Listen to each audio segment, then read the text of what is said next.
I can. Hello, can you hear me?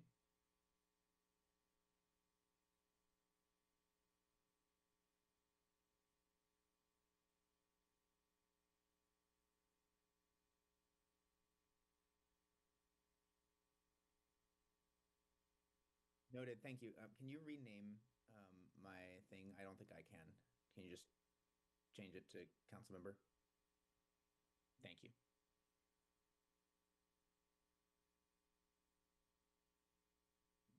You can just do council member, I think, unless people have a preference.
Could someone send me the live meeting link email so I can get the right link to log into?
Matthew, are you logged in to Oh my PrimeGov? gosh, look at him. Okay, He's here. I see you. Do you see his picture? He's in this chair. You are a mess. Well, he was flying over the sugar mill earlier. Now Oh, he's he sitting- took a picture. I looked and I didn't see you, but I was a little concerned. I don't know, about 5 minutes will be. Exactly. I'm gonna start without her. Yeah, it's the same. Yeah. Oh, He you're took- right. He took the picture and put it as his background. It's gonna be confusing. Because she's not here. She's not here yet. To screenshot. Is, Otherwise, you'd be sitting on your lap. Yeah, wait till Diane gets here. okay, Oh, he's gonna take a picture of the picture? yes. No, where Matthew sits. There Oh. you go. That way he could just do that. Yes, there we He's, go. he's taking a picture of your normal seat so that you can, oh, man. Okay. Good evening, everyone. I would now like to call the August 5th, 2025 Longmont City Council Study Session to order. The live stream of this meeting can be viewed at the city's YouTube channel. It can also be viewed at Longmont Public Media /watch or on Comcast channels 8 or 880. As a reminder, Matthew Popkin is going to be, it looks like he's here, but actually he's on Zoom, and we allowed him 3 meetings earlier that he could do on Zoom, and this is his 3rd. So I don't know, it looks kind of weird there, but okay. Yeah, we expect you to stand up. May we have a roll call, please, Michelle? Yes, Mayor Peck, Present. Councilmember Christ, Councilmember Hidalgo Faring. Here. Councilmember McCoy. Present. Councilmember Popkin, Present. Councilmember Rodriguez, Here. and Councilmember Yarborough. Here. Mayor, you have a quorum. Thank you. Let's stand for the pledge.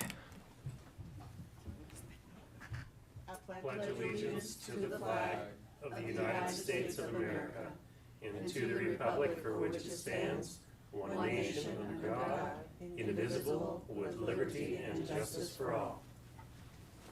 I'm sorry.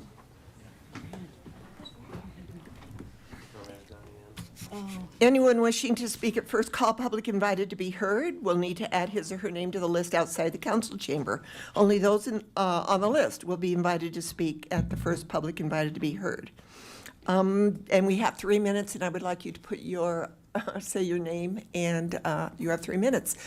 And I would like to say that Councilor Christ has entered the room. Do we have any motions to direct the city manager to add agenda items to future agendas? Mayor Pro Tem Hidalgo Faring. Thank you, Mayor. I know we've all received some requests around the ranked choice voting. I would like to make a motion to add to a future agenda item to actually hold a study session to discuss more for an educational purpose for us. Hopefully have somebody from the county come in and present, as well as the ranked choice voting Longmont group, or someone from a representative to explain the process. May I have a second so I could speak to the motion? Thank you. So that's been moved by Mayor Pro Tem Susie Hidalgo Faring to put ranked choice voting on a future agenda study session, and that was seconded by Councilor Yarborough. Okay, thank you. And the reason why I'm bringing it up so early is to allow for a robust discussion and educational opportunity for the public. This is a huge shift, and I don't think this decision should be made lightly or without sufficient background knowledge. So in looking at our schedule for the next couple of months, I know we have budget, so it's not really going to be happening anytime soon. But, you know, if we can look at something in the beginning of the next year. I think that's a good idea because it is a huge topic and it needs a lot of education. It's not something we should just throw on a ballot. Yep. So I will, are there any more discussion? Seeing none, let's vote. Mayor, so I can just be clear, what I hear is that's after the first of the year. Yes. Yes, yeah. Yes.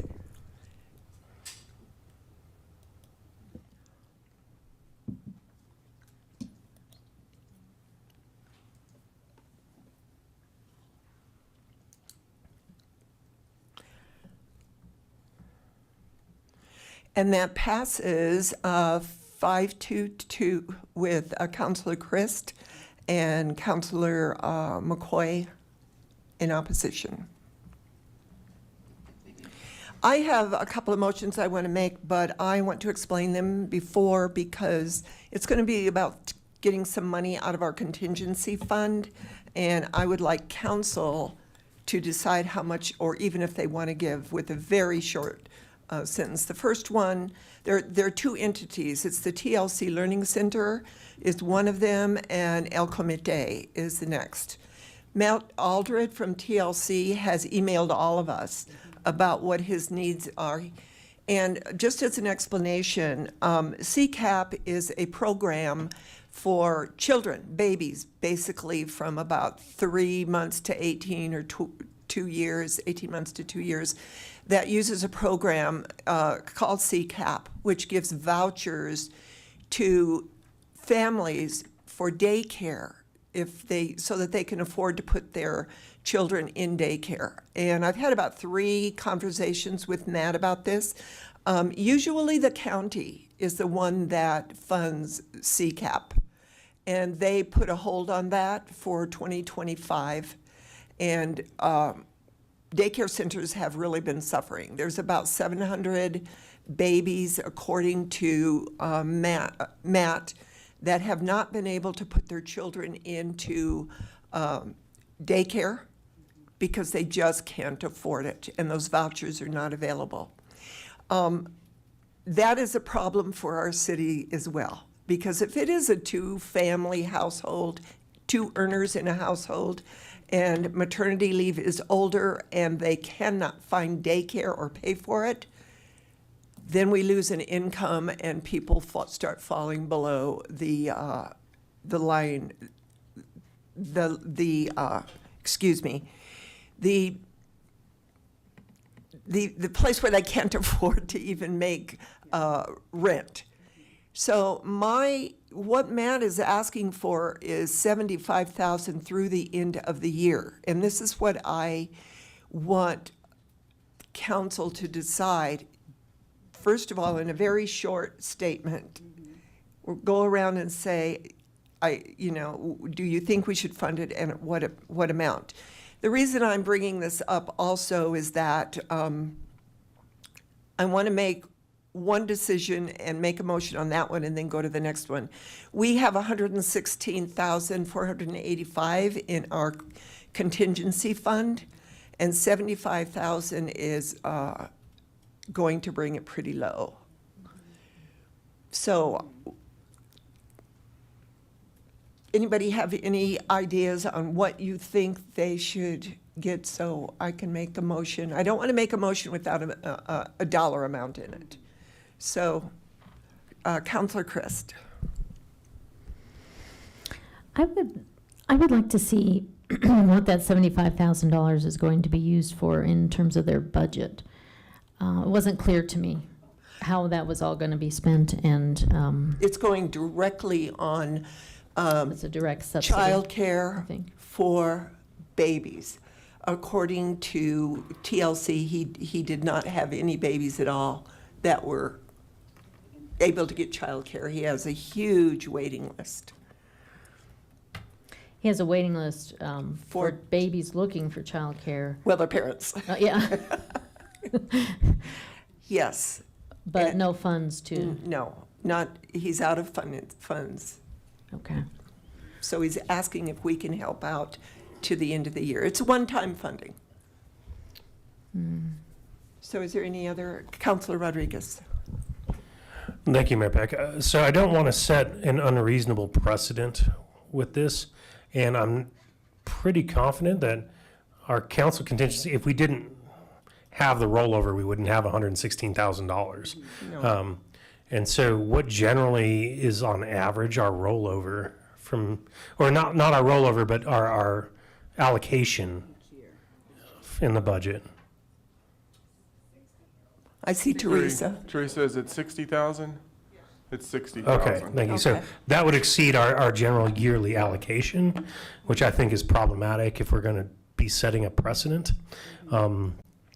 I would hope that we would also be flexible in allowing that there's also funds available within the 60,000 yearly allocation for multiple council contingency concerns. So I don't think that we've allocated anything much beyond 20,000 for any specific organization in a council contingency allocation. I could be wrong on that number, but I don't feel like I remember any from my days that were over 20,000. I think the only time we may have gone over 25-ish was when we had a significant year with West Nile virus and we were needing to put more money into spraying. And I'm vaguely thinking somewhere in the neighborhood of 40. Okay, that that, sound I about right, do not Teresa? remember that from my time. No, that was before you, Yeah, actually. okay, yes. So, So we did 30,000 earlier this year for the library locker. So the library lockers are the highest at 30,000 this year. So I would think s- our highest has been city items where we've seen that. right. So I really would be hesitant. For LEDP, because they lost the. What would you be comfortable? I'd be hesitant to go any higher than 30,000 because that's half of the yearly allocation. So I'd prefer something below 30,000 if we're going to, make that kind of allocation to a non-city related issue. While it does affect the city, obviously, it's not a Yeah, do you remember? specifically a city department or something along those lines. So Okay, I agree. Mayor Pro Tem Rodriguez, Hidalgo Faring. So, thank you. I would be comfortable with doing 25,000, and I would support this because it's also aligned with our council priorities of early childhood care and education. So I think yeah. To say more. Councilor Yarbrough, would you turn on your mic again? Thank you. Thank you, Mayor. I know we're talking about human beings here, and Absolutely. if we spent $30,000 on some lockers, I think we should spend $30,000 on some infants. So that's me. I would go 30. Councilor McGuire. Thank you, Mayor Peck. Well, I was going to agree with Mayor Pro Tem Hidalgo Faring and also cite our council priorities. And I think you make an excellent point there, Councilmember Yarborough. But I think we're coming in and giving at least a third of what they're really asking for. And I think that's a third is better than that. And I would agree. I hear exactly what Councilmember Rodriguez is saying in regards to the average, and we don't want to, be generous to the fault where we then can't help in the future if they need it to at least the same level. So 25,000 would be where I would be at. Okay, and remember that we do have a partnership with TLC for employee childcare as well. We do, and council, just to make you aware, we're seeing another early childhood group in town that may be in the same position, so it's Wild Plum. So just make you aware of there may be another one in the same position. Okay, Councilor Popkin. Yeah, thank you, Mayor Peck. I had a question here, if we've ever done, I guess instead of a lump sum, can it be like conditioned as like a revolving loan fund that we could actually like use this as seed funding for TLC to like basically like kickstart something that would be paid back even with zero interest over a certain period of time. So it actually is an investment as a different vehicle here, so that 30,000 or 25,000, whatever number we settle on, can actually go further long term. I don't know if we can. Again, this is the kind of the first time I'm hearing this level of allocation for this kind of a purpose, but since it's, I'm just wondering if we can condition it and give TLC some flexibility on how they want to administer it, but actually use it as like a seed fund to get them going longer term than just kind of a one-time lump sum. Just asking out of curiosity, I don't know the feasibility or practicality of that, but I always like to think about how we can make our dollars go as far as possible. I'd like to remind council that this is actually the function of our county commissioners. And they are the ones that cut the program this year, which is putting our childcare facilities in a bad spot. I am hoping that in their next year's budget, they think of what they are doing, to be honest, and who it's Right, well, going to affect. This wouldn't be just to be clear of what a revolving loan fund in this context would be. It wouldn't be that we continuously provide 30,000 annually from this fund. It would be a contingency one time, but we No. ask that they administer it as a revolving fund so that it does get paid back over time and then can be reinvested in future infants. If that's not feasible, then I'm not going to push that, but I just wanted to ask if that was a possibility. From my perspective, no, it is not. How about the rest of council? And this is not the way this fund has been set up. It's not, we're not a bank. Yeah, it's not ongoing. They're one-time funds. So with all of this, I am going to move that we, from our contingency fund, allocate 25,000 to the TLC for early child care. For the rest of the year 2025. Counselor Popkin, you still have your hand's still up. Yeah, just a point of clarification. I wasn't suggesting a revolving recurring contribution from the council contingency, to be clear. A revolving loan fund I was just asking if a one-time, basically seed fund could be provided to TLC for this purpose. We don't administer like a bank. We wouldn't be the bank here. We would give them basically a grant, which this is in effect, and then they would operate it as a revolving fund that as they give it out to families, the families pay it back over a certain timeline without like interest. So it's still much more affordable, but it could then be reinvested as it gets reaccumulated over time for future families. It wouldn't involve council at that point. It wouldn't involve a second year contribution, a third year commitment. It wouldn't involve any of that. It would just be putting that 30,000 to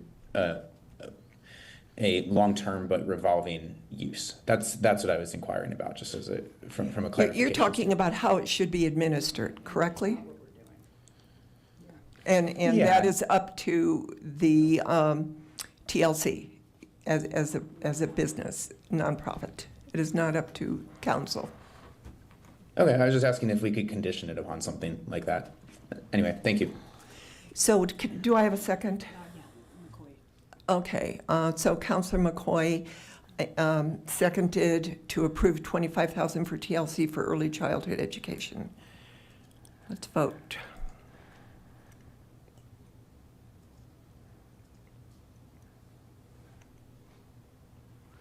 And that passes 6-1 with Councilor Christ in opposition. So the next one I had, and I'm sorry this is taking so long, is that El Comité. We have a contract with El Comité. It's a yearly contract. It will be it'll be renewed or looked at again at the end of the year. They are short on operating funds because of all the business that they're doing lately. So I would like to be able to give them something to carry them through the end of the year. And once again, it's the same discussion with 25,000 coming out of the 116. What does that leave us really fast?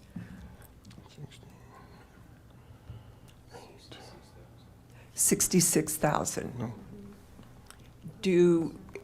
Let me know what you think. Should we do this? Should we not?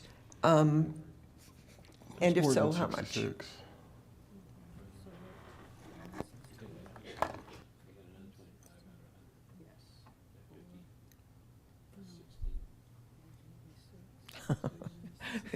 I should ask Teresa. 91,000 after the 25, correct, Teresa? So they had 116 to start with? Yeah.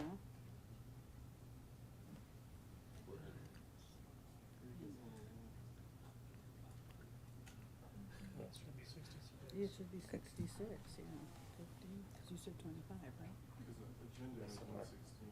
No, Enclosure.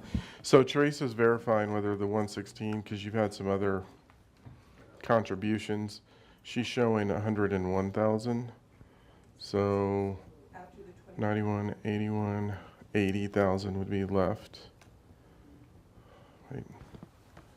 Wait, or 70. What's in? It's 116. It's 116? Yes. 116, 486. So I'm doing change here. You're doing I'm not doing the 486, so, you have about 91, 486 left after the 25, correct? Yep.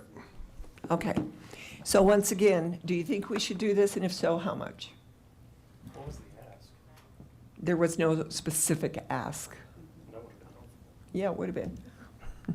She does have a GoFundMe out for dollars. They're really hurting.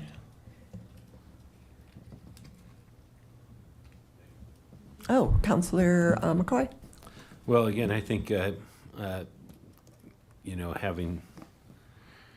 looked at this as well, I think 25,000 would probably at least be a good start and would encourage others, if she does have a GoFundMe, to support that. So, and see that the city's serious about it too.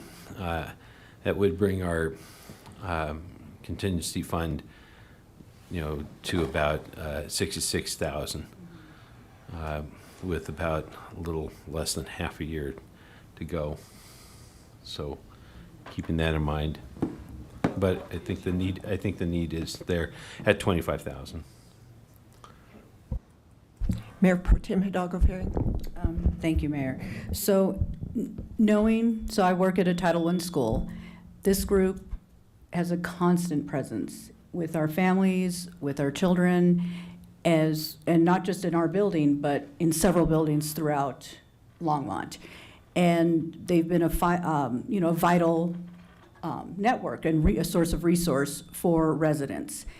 They've helped with getting kids out of, and families who were living in vans in parking lots and getting them into housing. So I would agree with Councilmember McCoy. You said 25,000. I would agree in supporting this group. They leased the space from us, they've connected very closely and worked closely with public safety and other departments, children's, youth, and families, as well as neighborhood and community resources. So they've actually also become an integral part of the work that we're trying to accomplish as well, and that partnership. So that's what I propose. Counselor Christ? What? And Popkin is on. He was on. And he's on too. One of the reasons why this is so difficult is because we can't see the whole arena. We know that all of our nonprofits are in trouble to some degree. We talked about we're going to have a rotating schedule with the nonprofits because we don't have enough funding for everybody every year. And so to kind of jump the line and ask us directly for council contingency, it's hard to say how much should go to each group without knowing who else might be short this year. And also with our new process, seeing how that will work out and who would be like next in line this year or, in next year in 2026 to get and apply for funding for 2026. So it's just I'm not saying there isn't a need, and I'm not saying that they aren't worthy. I'm just saying that I want to follow our process and to see the whole arena. Counselor Popkin? Yeah, I'll just say ditto to Councilmember Chris' question there on the process and the cycle here. Like, is this something we should, is the direct channel here the vehicle, or is it through the Housing and Human Services process as a supplement? I just want to know, like, kind of how has council done this in the past? That was question one for whomever wants to speak to that. And then the second question was, I think if I heard Mayor Pro Tem Hidalgo Ferrin correctly, that this was fitting into the council priorities for housing and safety in particular. But I just wanted to get clarity if that's aligned there, just as we had the same conversation before with TLC and the early childhood education priorities for council. I just wanted to make sure that this is fully aligned there with our priorities as well. Okay, Councilor Yarbrough. Thank you, Mayor. I agree with what everyone has said. I know El Comité is doing so much in the community, and they're definitely needed. And then I also agree with Councilor Chris as well. Usually, our nonprofits go through our Housing and Human Services and apply for grants, and that's where when they apply for the grants, then that committee actually has a like a rubric, and they have a system in what they do and how they determine how much each nonprofit gets. So, what comes to mind with this, especially now that, Harold has said that Wild Plum also may be in the same situation. And usually we don't get these requests like this, especially for this amount of money. So we know that there's a need with all nonprofits. But what comes to mind when I think about when the Marshall fires happened and council, and I think it was Mayor Pro Tem Hidalgo Ferrin said, wanted to give $20,000 to help, Louisville. And we still have and that happened at the end of the year. So I guess I just want to make sure that we are mindful if we do give. I also want to give, and I know there's a need, but I also want to be mindful that if any emergencies happen and we need to distribute, or, we have the desire. I wish I could give money to everybody, even, not even Councilor Yarbrough, but Shakita Yarbrough. Yes. But we're not able to, we can't give everybody money all the time. And so we are limited. So, I'm kind of torn. I think $25,000 is too much for me personally. It's not too much. I wish we can give them $50,000. But thinking about the unknowns until the end of the year, and if something comes up, are we going to have enough to support or help someone else that a one time? And I get what Councilor Popkin is also stating, like maybe there in the future there could be a process, but Housing and Human Services really is the process. This is just a request for organizations who are hurting right now, and they look to their government to say, hey, can you support us for this one time opportunity? So I think 25 is a little, if we can go under 25. It's whatever. They came to me. Yeah. And that's usually the way these requests come. Someone from council knows about it, either because you like Mayor Pro Tem Hidalgo Ferrin is the library liaison, so she understood what was happening. And so if someone comes to you, Right. there's no really any place to send them. Right. They're just asking from their representatives, can you help us out? Absolutely. So we don't have a list of priorities. We don't, unless someone comes and asks, we don't know what situation they're in. So it isn't, I don't have any skin in this game as far as whatever this council wants to do, and that's what I'm asking. So Okay. Councilor Yarbrough says under 25, would 20 or less? 15, would that 15, work? okay. Are there any other? 15 words. Okay. All right. I am going to move out of our contingency fund to give El Comité operating dollars, one-time operating dollars through the end of 2025. Second. I'm sorry, $15,000 out of our contingency fund, seconded by Mayor Pro Tem Hidalgo Faring. Let's vote.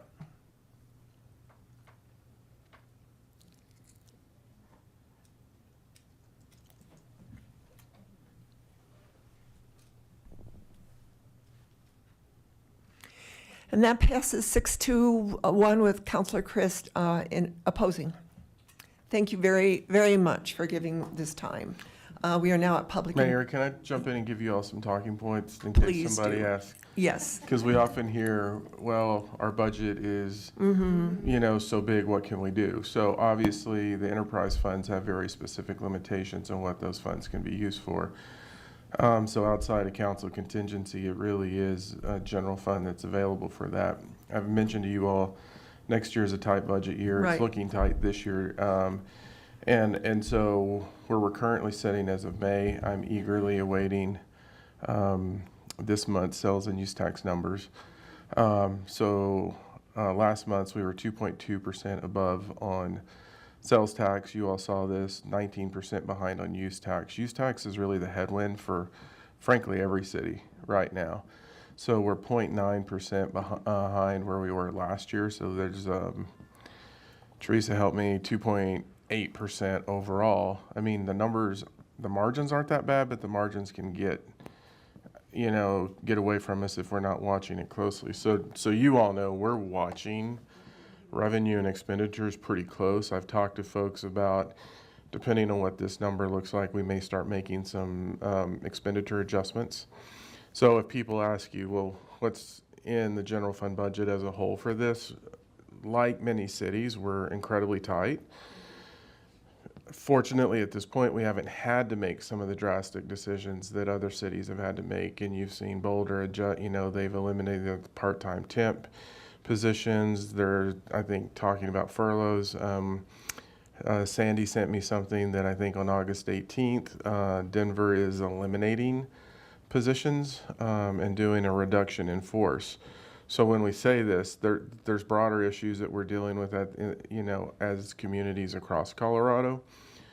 Right now, we're not in that position, but we're watching it pretty close, because if this trend continues, then we're going to have to take some other actions. The thing that we have is we've been building the stability reserve for this very issue. It's a reserve on top of what we've normally set for this type of condition. And so we're watching that very close too. People are saying, why? I was literally in some conversations with businesses earlier. It really is the broader macroeconomic uncertainty as to why they're not pulling triggers. When we think about projects that are ready to go, those that have spent a lot of money or have capital investors in play typically are moving forward. Some aren't. And almost everyone I'm talking to, it's the uncertainty in the macroeconomics. And so just know that's kind of what's pushing the use tax for us.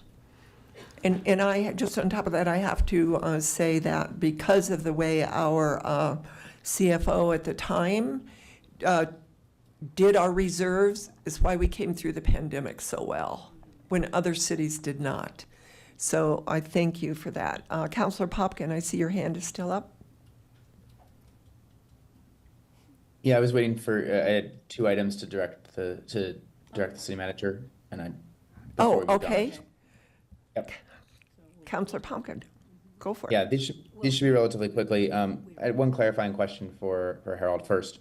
Harold, am I correct in remembering, we're looking at the open space conversation that we've been having over the last couple of months. And if I'm correct from our meeting in, I think it was June, council directed the city to purchase the Bigelow property. Is that correct? Correct. And I just wanted to clarify, has that been purchased? I don't know if we've closed on it yet. Have we? We have not closed on it yet. So we're moving forward Okay. for the If I wanted to acquisition. We haven't direct- closed on it. Would it be appropriate? Go ahead, Matthew. Sorry, say that one more. Council's directed us to purchase it. We haven't closed on the property yet. Noted, thank you. So I guess I'll make the motion, and if it's more appropriate to do it after we've closed, I'm okay with holding it again. but I wanted to motion to direct the city to operate the Bigelow property once acquired as open space. My understanding is that that was the intention, that it would be kind of this buffer to some of the other sites in the area as well, and kind of add on to the broader river corridor, and just wanted to bring that forward and offer that direction if that's appropriate at this stage. Do we have a second on that one? Not yet, but can I ask a question? Is this an appropriate motion while we're still going through negotiations? I think we're actually done with negotiate. We're just moving into closure. I'm sorry, I didn't state that correctly. Negotiations on the Wholesome and that whole area, is that necessary to be finished with those negotiations?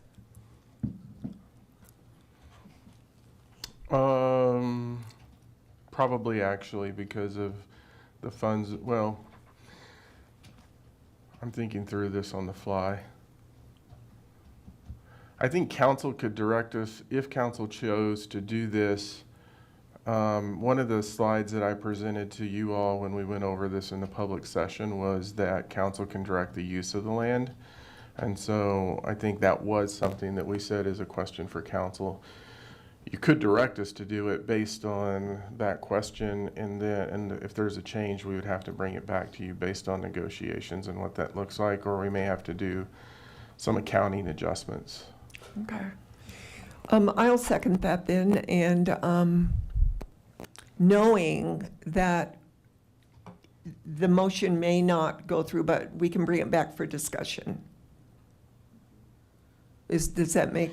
Yeah, because we'll I have to think that put would- something, yeah. what you're doing is directing us to place something on the agenda. So we would Exactly. bring something to put on the agenda to direct the land use so that it's posted at the time, so that lets us work through some of those things. Okay. Do you, Counselor Popkin, do you have a timeline that you want that to come back? Or remembering that we're going through an election, so. And budget. Or should we just, I'm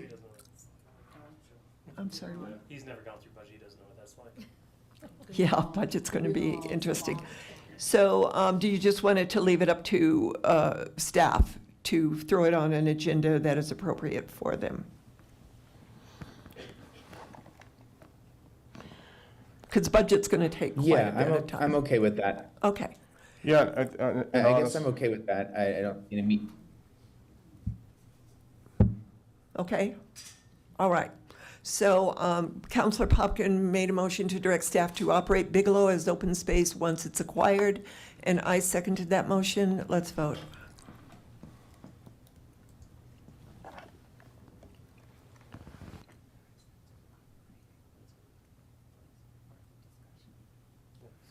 And that passes 6-1 with Counselor Christ opposing.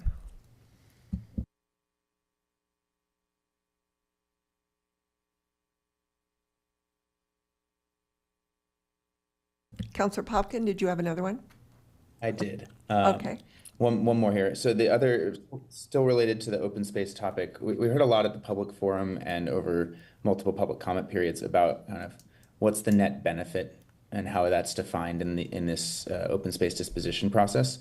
And I think that led to some confusion and different interpretations and a range of different things. My motion here was to direct, I was going to propose, and I'm open to council comments and feedback on this, but I was going to propose that we ask PRAB, the Planning and Zoning Commission, and the Sustainability Advisory Board to advise council on how we should consider defining net benefit or clarifying net benefit for future considerations, if any, on the open space, on the disposition of open space. Okay, it's been moved by Counselor Popkin that we put on a future agenda to direct PRAB, our Parks and Recreation Advisory Board, to define net benefits to the open space conversation as far as the distal toll. Am I correct in that? I wanted to clarify two parts. One, I was thinking more than just PRAB here. I was thinking PRAB Planning and Zoning and Sustainability Advisory Board. So we have multiple perspectives from different backgrounds that can inform a broader conversation on what's kind of an intersection of Okay. open space, sustainability, and land use. Okay. And then the other clarifying is this is not related to Distal Tull specifically. This is more broadly on just how we define net benefit in general for the disposition of open space in general. So this is, okay, I'm going to change it and leave Distal Toll out to open space, period. Okay. So let me see if I can state this correctly again. Counselor Popkin moved that we direct staff to open up a conversation on what the net benefit is for open space dispensation, and open it up to the Sustainability Board, to the Parks and Recreation Board, to Planning and Zoning, to have a future conversation on what the net benefit is for open space dispensation. Is that correct? Woo. And I seconded that. Yes. I think I did. Did I? I don't know. Yeah, you did. It's on there now. Okay, so this one was Michelle, it's Sean McCoy seconded this. Okay, let's vote. They'll come after you. And that passes 6-1 with Counselor Christ opposing. And now we are at public invited to be heard. And we have on the first person on our list is Sharon O'Leary, and you have 3 minutes.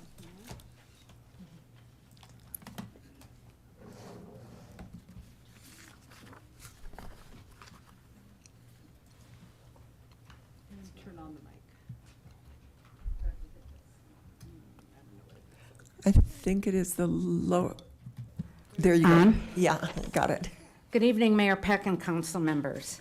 Sharon O'Leary, 534 Emery Street, co-chair of the Historic East Side Neighborhood. I'm here tonight to thank you for getting the Quiet Zone started. It can be witnessed with the construction taking place along the railroad tracks. My concern to date is that I fear the city of Longmont is going to permanently close Fifth Avenue at Atwood. I have been here numerous times before requesting that you not close Fifth Avenue. The historic East Side neighborhood is the oldest neighborhood in Longmont. The city of Longmont developed it with the basic grid system, wide open east-west corridors so that horses and carriages could get through. Modern day Longmont was so proud they placed a large bronze plaque on the east side of Main Street showing the original town. Our city leaders knew and practiced the golden rule of transportation. Transportation should connect, not divide. Within the boundaries of our neighborhood, we have 5 east-west corridors: 4th Avenue, 5th Avenue, 6th Avenue, Longs Peak, and 8th Avenue. Since the early 80s, the city of Longmont has not honored the original design and has severely impacted the historic East Side neighborhood. In the 80s, the city closed 8th Avenue in a 2-for-1 trade with the railroad, thus leaving 4 east-west corridors within the neighborhood. Then later, the LDDA decided to create a plaza directly in front of a senior living facility to create a gathering place for downtown events such as the Oktoberfest, and closed off 6th Avenue. Presently, that leaves us with 3 east-west corridors within the neighborhood. Once the city started talking about quiet zones, and the conversation turned to a 2-for-1 deal with the railroad, again, closing off 5th Avenue. The neighborhood was opposed to this decision because it would only leave 2 east-west corridors. The city has increasingly been closing 4th Avenue for downtown events and music. When these programs are happening, we will only have one, again, I say one, east-west corridor open. And that would be Longs Peak if you permanently close 5th Avenue. Again, transportation should connect, not divide. This is a blatant case of systemic bias. Longmont's oldest neighborhood will have the most diminished access in the majority of the city. The historic East Side neighborhood is a residential, intergenerational neighborhood and not an extension of downtown. We choose to remain that way. By closing off citizens to east-west corridors, you are impairing their ability to transport children to schools, sporting events, access the library and other city amenities, their ability to walk, bike, or drive. What does that mean? That means your time's up. Oh. I'm sorry. Oh, man, I practiced, and it was way shorter. You guys, if you have $30,000 for lockers, you have $30,000 to keep Fifth Avenue open for all citizens. Thank you. Thank for you, the job Sharon. you do. Ethan Algreen?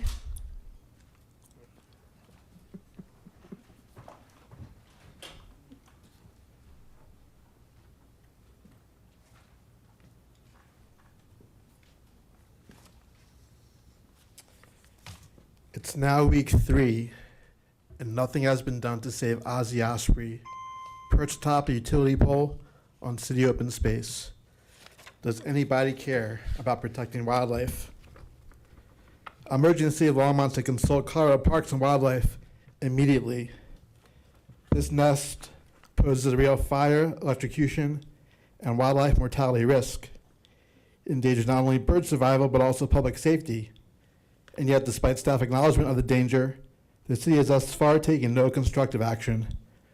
Most concerning of all, the city has yet to consult CPW, whose own published guidelines recommend early engagement in exactly this type of case. Community members are not asking for anything crazy. We simply want the city to follow its own stated bird protection policies and consult the experts. This Osprey family is protected under federal law. CPW has the scientific expertise and regulatory standing to advise on the best path forward.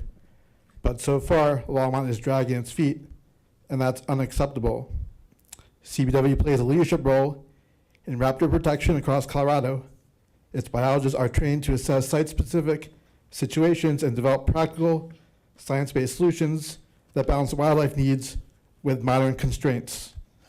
Other communities in Colorado face similar situations and acted swiftly to install safe nesting platforms, often in a matter of days. Boulder County, Fort Collins, Loveland have all taken responsible action when wildlife was at risk. There's no excuse for delay. So I'm asking the city tonight, please direct staff to initiate immediate consultation with CPW. Ozzy Osbourne is more than a random bird on a pole. He's a symbol of whether Longmont keeps its promise to protect wildlife and manage open space with integrity. Let's not allow red tape to defeat environmental responsibility. Thank you, Ethan. David Emerson.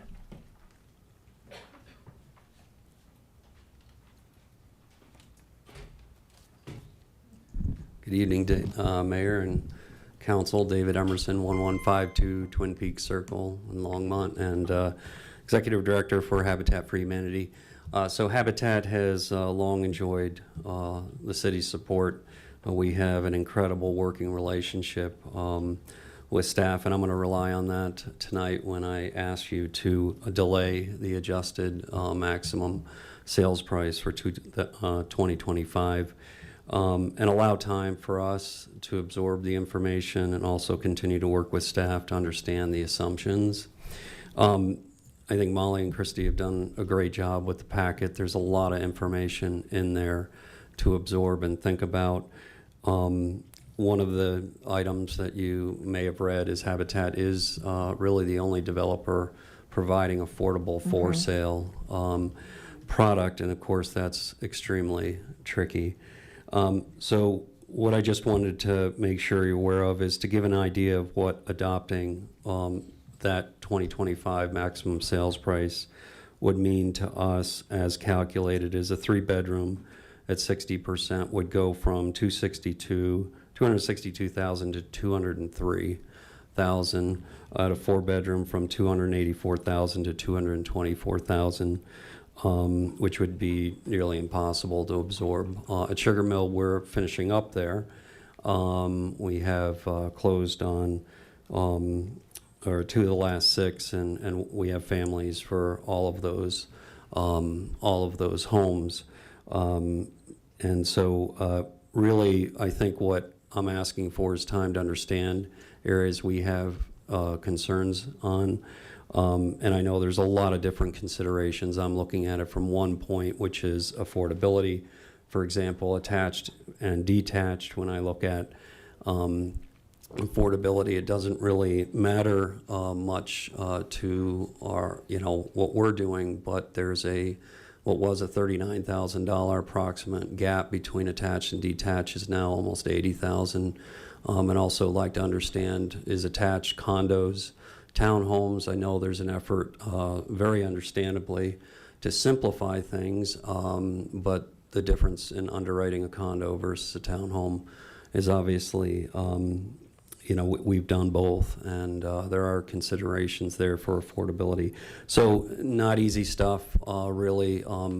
The staff I've already started to work with, Molly and Christy, and I'm sure we can figure it out. But I do think if we adopt it as that formula is now presented, would be problematic, not just for us, but any developer, of course. Thank you. Thank you, Dave.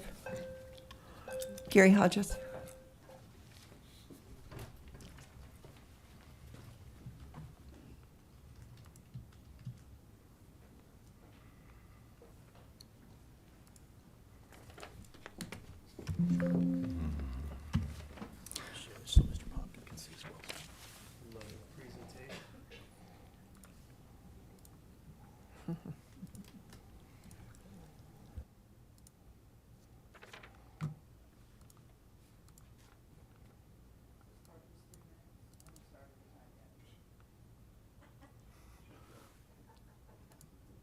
You guys are cruel. You can put in presentation when you're ready, sir. Time moves faster when you're up here. Maybe slower for you, but faster for me. All right, Gary Hodges, 2148 Stewart Street. Tonight I'm finishing my presentation from last week on electric rate increases. All the data I'm showing tonight are from city documents and an open records request I put in. There are some caveats, so without knowing the partitioning, we can't know what portion comes from so-called green energy initiatives. I haven't considered inflation, I haven't considered subscriber growth, and I acknowledge that there are plenty of other caveats out there. My focus here is cost only, and tonight I'm showing the impact of the promised substantial rate increases, and frankly the numbers are staggering. That's why I wore my most festive shirt that I have, because the numbers are kind of grim. So the blue bars in this plot are annual 0, 20, 30 costs collectively borne by ratepayers. We can see in 2024 that's a 6.8% increase. 25 is another 6.8%, and then we're projected to have 6.1% increases through 2030. So we start at around 2 million and end at 16.75 million. So that's the annual cost collectively in the city. The red line is the cumulative reduction to the local economy. So that's if you sum everything up. So that's the right axis. Numbers are in millions. That's huge. So keep in mind also this is residential only. I've done the same exercise for commercial accounts, and it's just as depressing. Taken together, it's 9 digits of cumulative economic reduction to the local economy in 2030. So what does this mean for a family of 4? So this is that difference divided by the number of ratepayers. 4 movies with popcorn and drinks. In 1 year, 12 trips to the rec center, 4 meals at the pump house. Other ways it might be spent: 2 trips to Elix Gardens, 5 Rocky games. Or if you had a child born in 2030 and you put that the extra that you're paying in the 529 for 18 years, you'd be around $2,300. So if you want to know the real numbers, multiply all of those by 41,000. And that gives you an idea about what the collective loss is to the city. So I don't think it's unreasonable to request that the city take a critical look at the impacts of this policy. We've had it for a while. We can see now what it's going to mean. And I just think we could all sit down and have a discussion about this and see if it still makes sense. Maybe the 50 or 60% reduction in CO2 we have now is pretty good. and maybe it's not worth pushing it to try to push it to zero. But like I said, the numbers are staggering, so thank you for your time. Thank you, Gary. Steve Altshuler.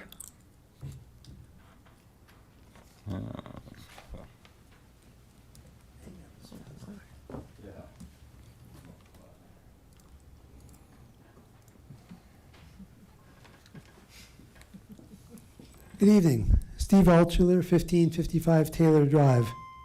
Oh, sorry. Last week, and actually every week is great because we get to exercise our First Amendment rights, although 5 minutes last week was really wonderful. When running for city council, we are told to make a public declaration.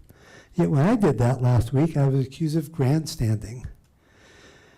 Well, we cannot all keep declaring how our father was on city council as if it was some kind of genetic rite of passage. Speaking of fathers, I'd like to tell you about mine. His parents came to America through Ellis Island in 1924 after being fully vetted for health and no criminal record, and had to sign a paper promising to never take 1 cent in government aid. After his father's death, my father often came home from school and found their few sticks of furniture in the front yard as they had been evicted. This would be in the 1930s. He never voiced any animosity against the landlord as the rent hadn't been paid, and they took responsibility for that. My father worked and put himself through college while working full-time to provide for his mother and 4 sisters, and ultimately helped put a man on the moon.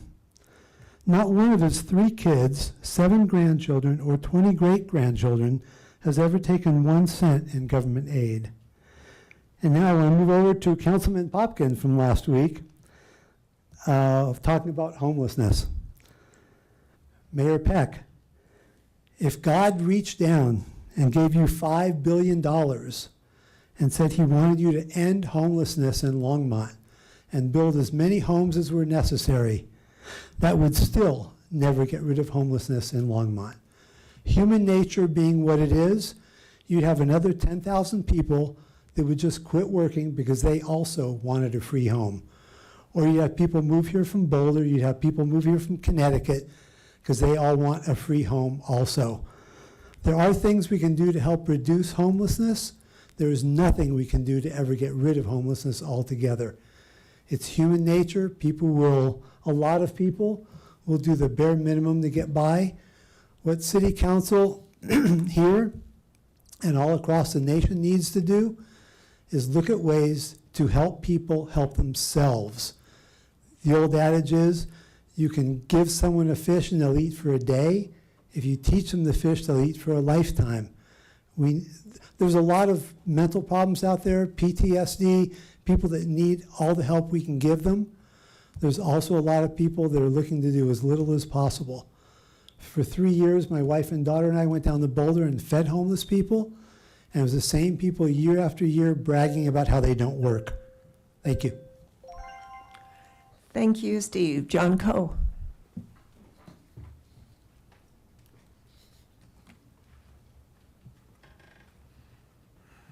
Thank you. John Coe, 1899 3rd Avenue.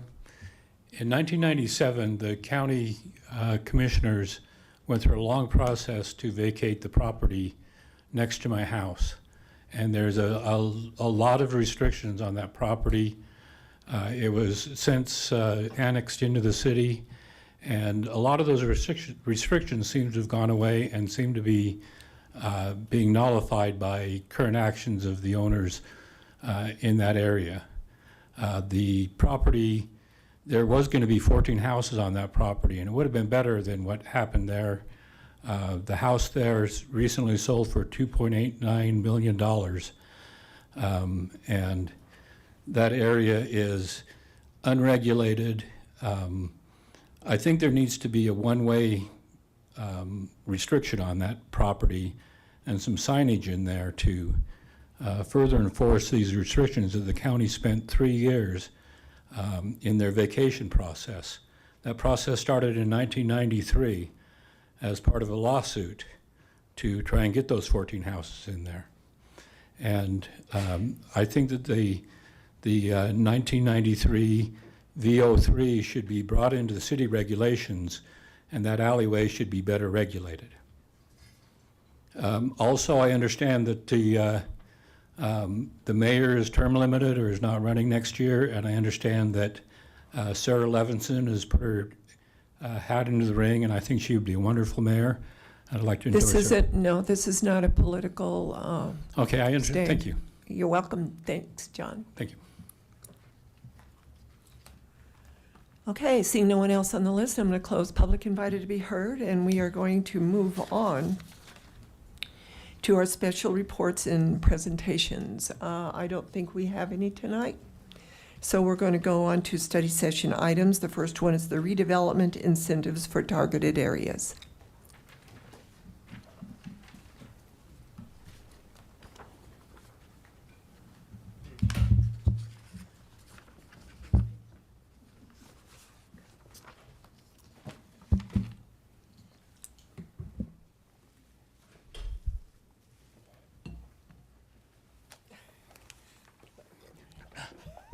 Good evening, Mayor and members of City Council. Thank you. No problem. Again, Grant Penland, Planning and Development Services Director. I'm joined this evening by Principal Planner Jennifer Hewitt-Apperson, as well as Laura Moody, Redevelopment and Revitalization Manager. And we'll get started here shortly. I'll kick us off. Nope. No, you're good. Wrong one.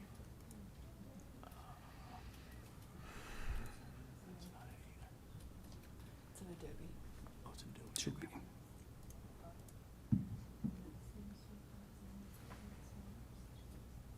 There we go. Perfect. There we go. And then, you should be good to go into the. Oh, yeah, that's right.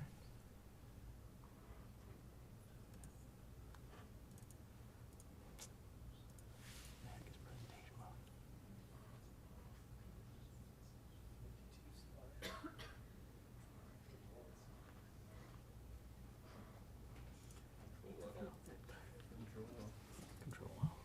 That helps. There we go. Should be good. Thank you. Control L is magic, we just learned. Again, good evening. I'm going to kick us off, and then I'm going to hand it over to Laura and Jennifer. But as this initial slide indicates, the real intent of this discussion is to just kick off and get some initial feedback from council based upon direction that was provided.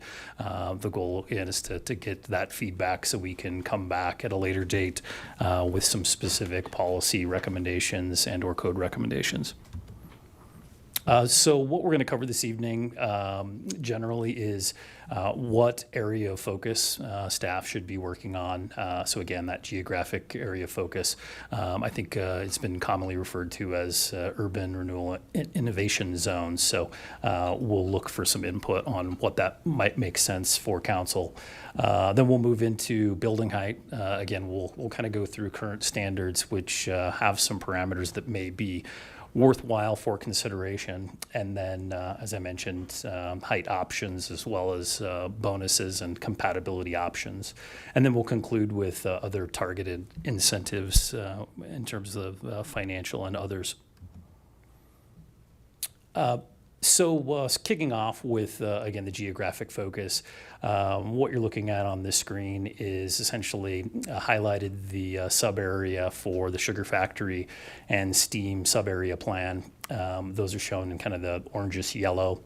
Also shown is the southwest urban renewal area, and that's highlighted in pink. And again, they're overlaid on this. So in staff looking at these areas and understanding council priorities, we thought it would probably make sense to at least explore this as an initial area of focus. And then jumping into a more granular level, taking into consideration some of the land uses in the area, the existing land use areas. Staff has highlighted the area that we think might make most sense, just again, based upon the geographic nature of the area. And you'll notice that the southern area that includes Dickens Nature Area and the wastewater treatment facility has been excluded, as well as the northern area of Steam. And what we focused on, again, in this corridor, the expanded corridor that's shown is primarily areas that we thought might, again, lend themselves to additional height in this area, particularly because of the topography and also the minimal impacts, or at least perceived minimal impacts to adjacent non-compatible or less compatible land uses. So again, we'll go into a little bit more detail, but again, staff looked at these areas as a potential kickoff. And then looking into the future, there's several areas that I think staff has looked at and council has looked at as in terms of prioritization, but areas for future consideration may be Village at the Peaks, which generally would be the Twin Peaks urban renewal area that on this map is highlighted with a star. Generally the downtown area, which there was some overlap on the last image as well, but that's generally indicated with a red circle. And then the North Main Street corridor, the oval or the blue oval that's shown kind of extends in the area that's kind of midtown up to the North Main Street corridor, but again, that being a potential future area as well. And then there's been dialogue about potential expansion of the urban renewal area into the River District, which is generally indicated here on the screen with the green circle or green oval. So again, another future consideration. And then other transit corridors for consideration. The orangish red line along Diagonal Highway is one area that has been looked at by staff and also at the state level for potential corridor potential in increased intensities, et cetera. So that's yet another area that we may want to consider in the future. So again, we'll wrap up with some specific questions of council, but again, that's kind of the overview of what staff has looked at and we'd like ultimately some feedback on. At this time, I will turn it over to Jennifer to start to cover the building height discussion. Thanks, Grant. Jennifer Hewitt-Apperson, Principal Planner. I'm going to talk a little bit about building height. So our current height maximums in most of Longmont's mixed-use commercial and primary employment zones are generally considered at the upper end of what's typically considered low-rise, which would be 4 stories. As a general rule, figure low-rise is 1 to 4 stories, mid-rise 4 to 12, high-rise is above 13, and skyscrapers are their very own special category. So mixed-use corridor, mixed-use downtown, mixed-use employment, mixed-use regional, and primary employment is where you can have a maximum of 4 stories. Now, that said, we do also within our land development code offer 3 height bonuses that can effectively be stacked to achieve a maximum height of 7 stories, which would put us into that mid-rise category. Those height bonuses are available for on-site affordable housing, transit proximity, and vertical mixed use along a major corridor, a major center as I defined and envisioned Longmont.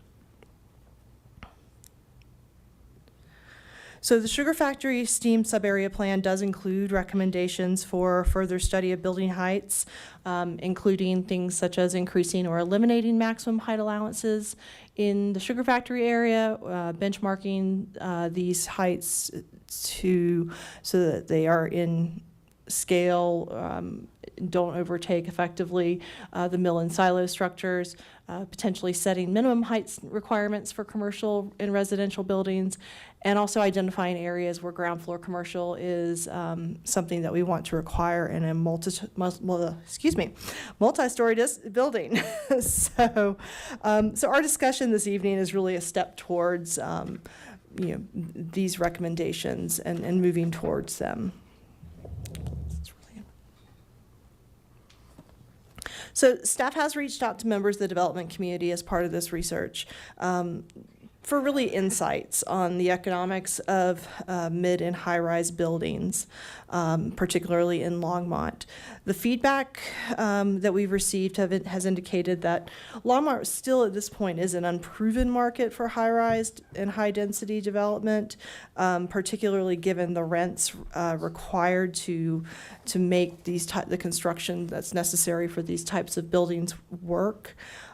Typically, anything over 10 or 12 stories, you're definitely going to require steel construction.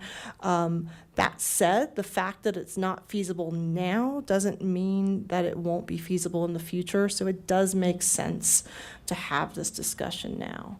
The feedback that we've received, as this slide indicates, up to about 6 stories is roughly what you can do in a, using a frame construction, potentially with a concrete podium. 7 to 13 stories, the rents are really hard to justify the cost of construction. And really what the folks we talked to are saying that the rents that would justify a true high rise are really at this point are only really seeing those in Denver and Cherry Creek and more high-income, high-end markets. So we're not there yet, but that doesn't mean that we won't be there at some point in the Jennifer, future. I'm going to jump in real quick. Yeah. That's also assuming that it's only residential. Correct. Thank you. Thank you Now, for clarifying. if you start looking at it from the perspective of office, building, some other things combined with residential, then the numbers start looking different in terms of what they're able to do financially in terms of building it. So if you wanted to do 2 floors of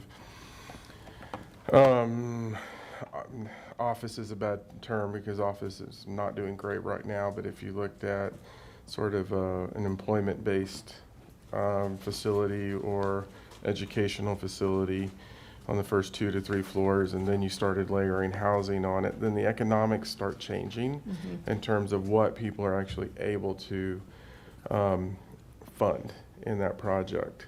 And you see that in some other communities where it's not just housing, it's a combination of things of which they're able to then bring some of the costs down on the housing.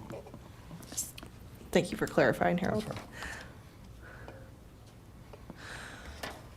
So, allowing taller buildings doesn't mean they should be permitted everywhere, obviously. Regulatory guardrails can and should be implemented to ensure compatibility with adjacent areas.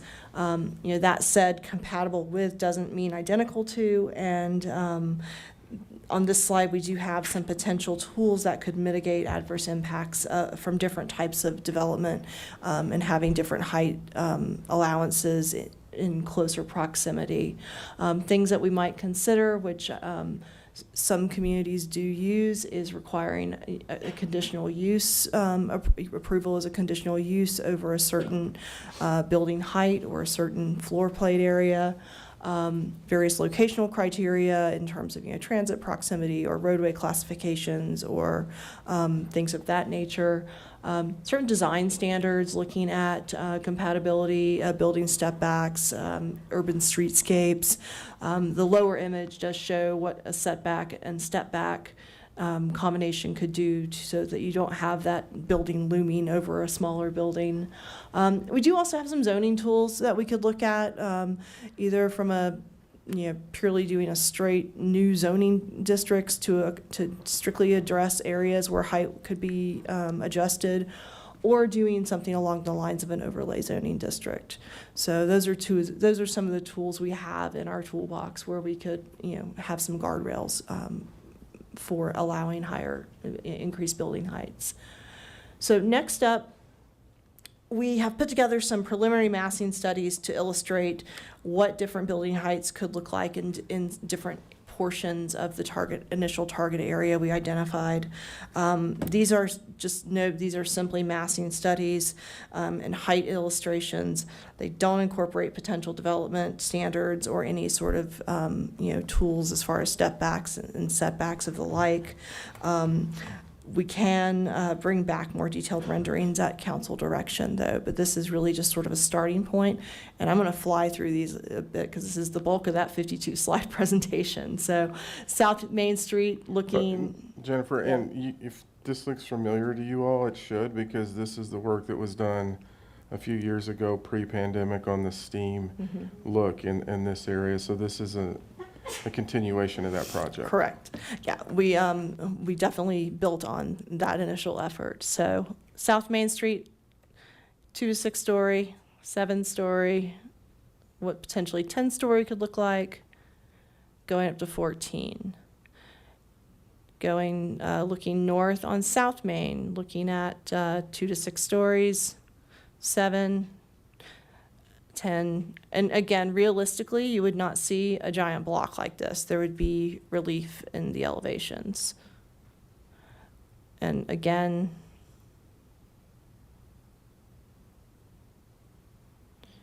then looking in the Dickens Nature area near Boston and Avenue. So this is what potentially 2 to 6 would look like, going up to 7, 10, and 14. And then sugar factory area. Can I just make, can you go back to that last slide? Yeah. And look what happened when you put 14 up there.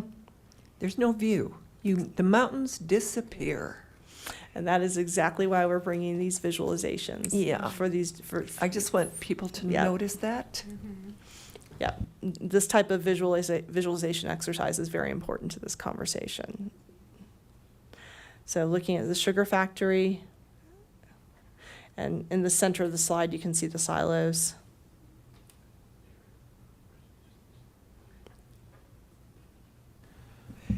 Jennifer, Yes. Councilor McQuay has a question Real quick, for you. right there where your cursor is. Yep. How tall are the sugar silos? Sugar. Off the top of my head, Flying in like, coming in around the 16-story height-ish? I want to say they were, stay tuned, we're looking into that. Sure. I don't have that exact number, but I want to say they were. Close to that? So following up on that, I think, are you finished? Or? Well, I was going to say, I mean, looking at this, it almost defeats the concept of some of the things that people came and in our initial rendering of having that as an observation or a place where people might have weddings and having the background of that, and then we have our Sandstone Ranch that area there that has such an incredible view. I mean, I just wonder how that would change that too, from that out at that stage. Would we just see? I mean, I'm not against looking at in a valley here where it really is the valley, maybe some height stuff, but I just wanted. This is where those guardrails come into play. So this is that initial discussion of like, okay, what could this look like? How do we want to massage this? And maybe this is not appropriate. So, or maybe it's appropriate in some parts of the area. But this is really where that guardrail discussion comes in. So, and then looking at Third and Pace. This is with 10, and this is 14. And then a couple more views. Yep. Then Martin Street. So those are some quick generalizations, and that was very fast, I realize. I flew through that. But with that, I'm going to turn it over to Laura to talk some other specific types of tools. And I think when they get to the questions, we're not wanting a definitive answer yet, but there's more work we can do. And if you all can give us a sense of where you want to look at, then we can contract with folks to give better visualizations. We just didn't, I mean, obviously, we want to manage how we're spending our funds in doing this, if you can give us sort of a range. Good evening, Mayor and members of City Council. Laura Moody, Redevelopment Manager. I will be touching upon some other targeted incentives following up on Jennifer's discussion of height. Oops. One of these other redevelopment incentives we're looking at is the Rapid Response Development Program, and that is a program we've been working on during this year. And we're really looking at a way to expedite the development process for specific priority projects. And right now, we're looking at how to identify those priority projects. We have about 8 categories. We're looking at council priorities, making sure that we are in alignment. And we're looking at projects that bring more affordable housing, bring more childcare to childcare deserts in the city, just a few other areas like that, including development in transit-oriented development areas as well as in urban renewal areas. So that's where we align with the urban renewal plan areas. Again, we want to streamline the development review process by looking at the quality of submission materials. So really knowing that you can't expedite a bad submission, you really have to start from the beginning to make sure that you have that accurate information. Really looking at how we're approaching review timelines. Are we going into too many review timelines? How are we aligning within departments? And then what we have in the way of staff capacity, and if we are assigning the right people to work on these projects. The other issue is with planning and development services incentives. We really want to assign certainty to these developers who want to come in and redevelop in these areas. And at the same time, we really want to look at creative problem solving and empower our staff to solve problems creatively, and really looking at how we can create waivers, how we can look at the development guidelines and how we can apply them to these redevelopment projects. Hey, Laura, hold on. So one of the things as we're talking about budget that I think we need to keep in mind is that, I talked about it earlier about how much of our budget is dependent on sales and use tax. And when we look at what we're seeing right now in the budget, I can say sales tax doing fairly well. Use tax is not. We have to be careful in the fee waiver world in terms of taking that too far out of balance, because the use tax generated on these projects and the sales tax, it is a significant part of our overall budget. So what you're going to hear us talk about in the budget process is the lack of development is actually what is creating the financial headwind that we're seeing right now. And so when we talk about fee waivers, I think we need to tactically look at it, but it also can't be just everybody gets it, because then that creates a different headwind for us financially as we're looking at what we need to do from a financial standpoint. And along those lines, really looking at financial and regulatory incentives as well. And this is really examining funding mechanisms that are in place that are really designed for new greenfield development, and may not be applicable to redevelopment of existing areas. And the Electrical Capacity Improvement Fund is something that jumps out as something that's designed for bringing electricity to brand new greenfield development, and not for existing redevelopment of projects that already have electricity.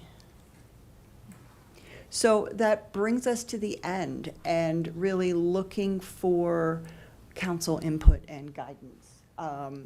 So just a few categories, just bringing it back to where just the general areas of what we talked about tonight on the where of the redevelopment areas, which height incentives and bonuses you would consider. Is there a max height that you do have in mind? What additional guardrails are we looking for? And then what other incentives are you open to considering?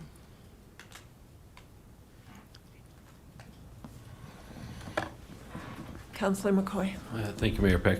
Can we go back to some of those height slides where we can kind of look at the height of a 10-story?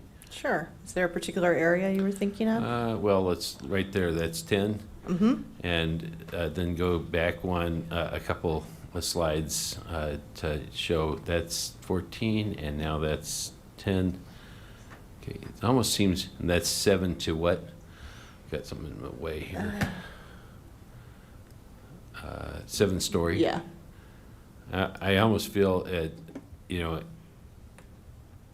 I have seen, not many times do you get a chance to see the real valley of St. Vrain Valley and see where it's at. I had an opportunity years ago to be on the top of the Dickens, not Dickens, but the Imperial Hotel and really get a feel for what the valley looked like.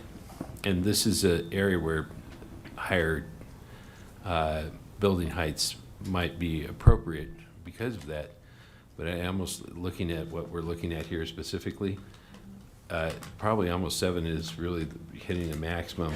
Otherwise, we lose those view corridors that we're interested in. And the other aspect is, I think of when we saw some general renderings of what maybe could possibly be in this area. I always, when people ask me, I always say it kind of reminds me a little bit of Lion's Head in Vail. And when you start to look at the height of some of those hotels and stuff there, they're not much taller than 7 stories.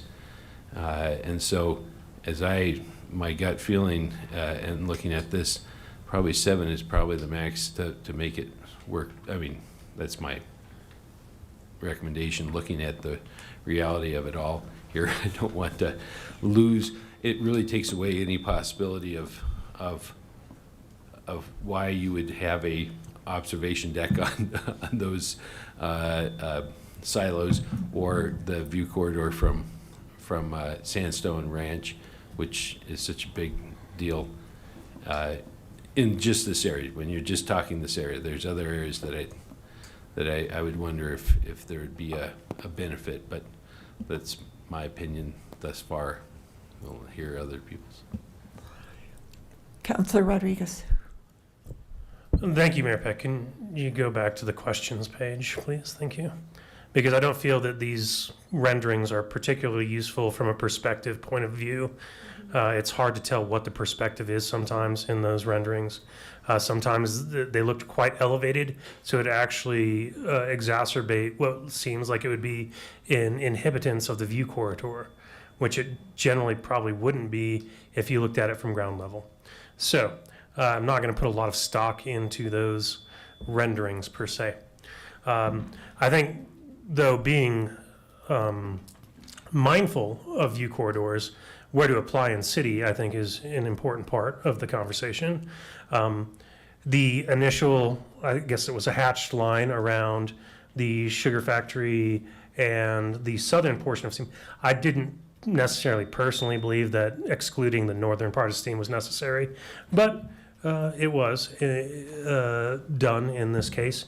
And I think that the future consideration points that were proposed, I think it makes sense in have more heavy commercial areas or commercial usages, which would be the Main Street corridor, of course, the hatched line that was already illustrated.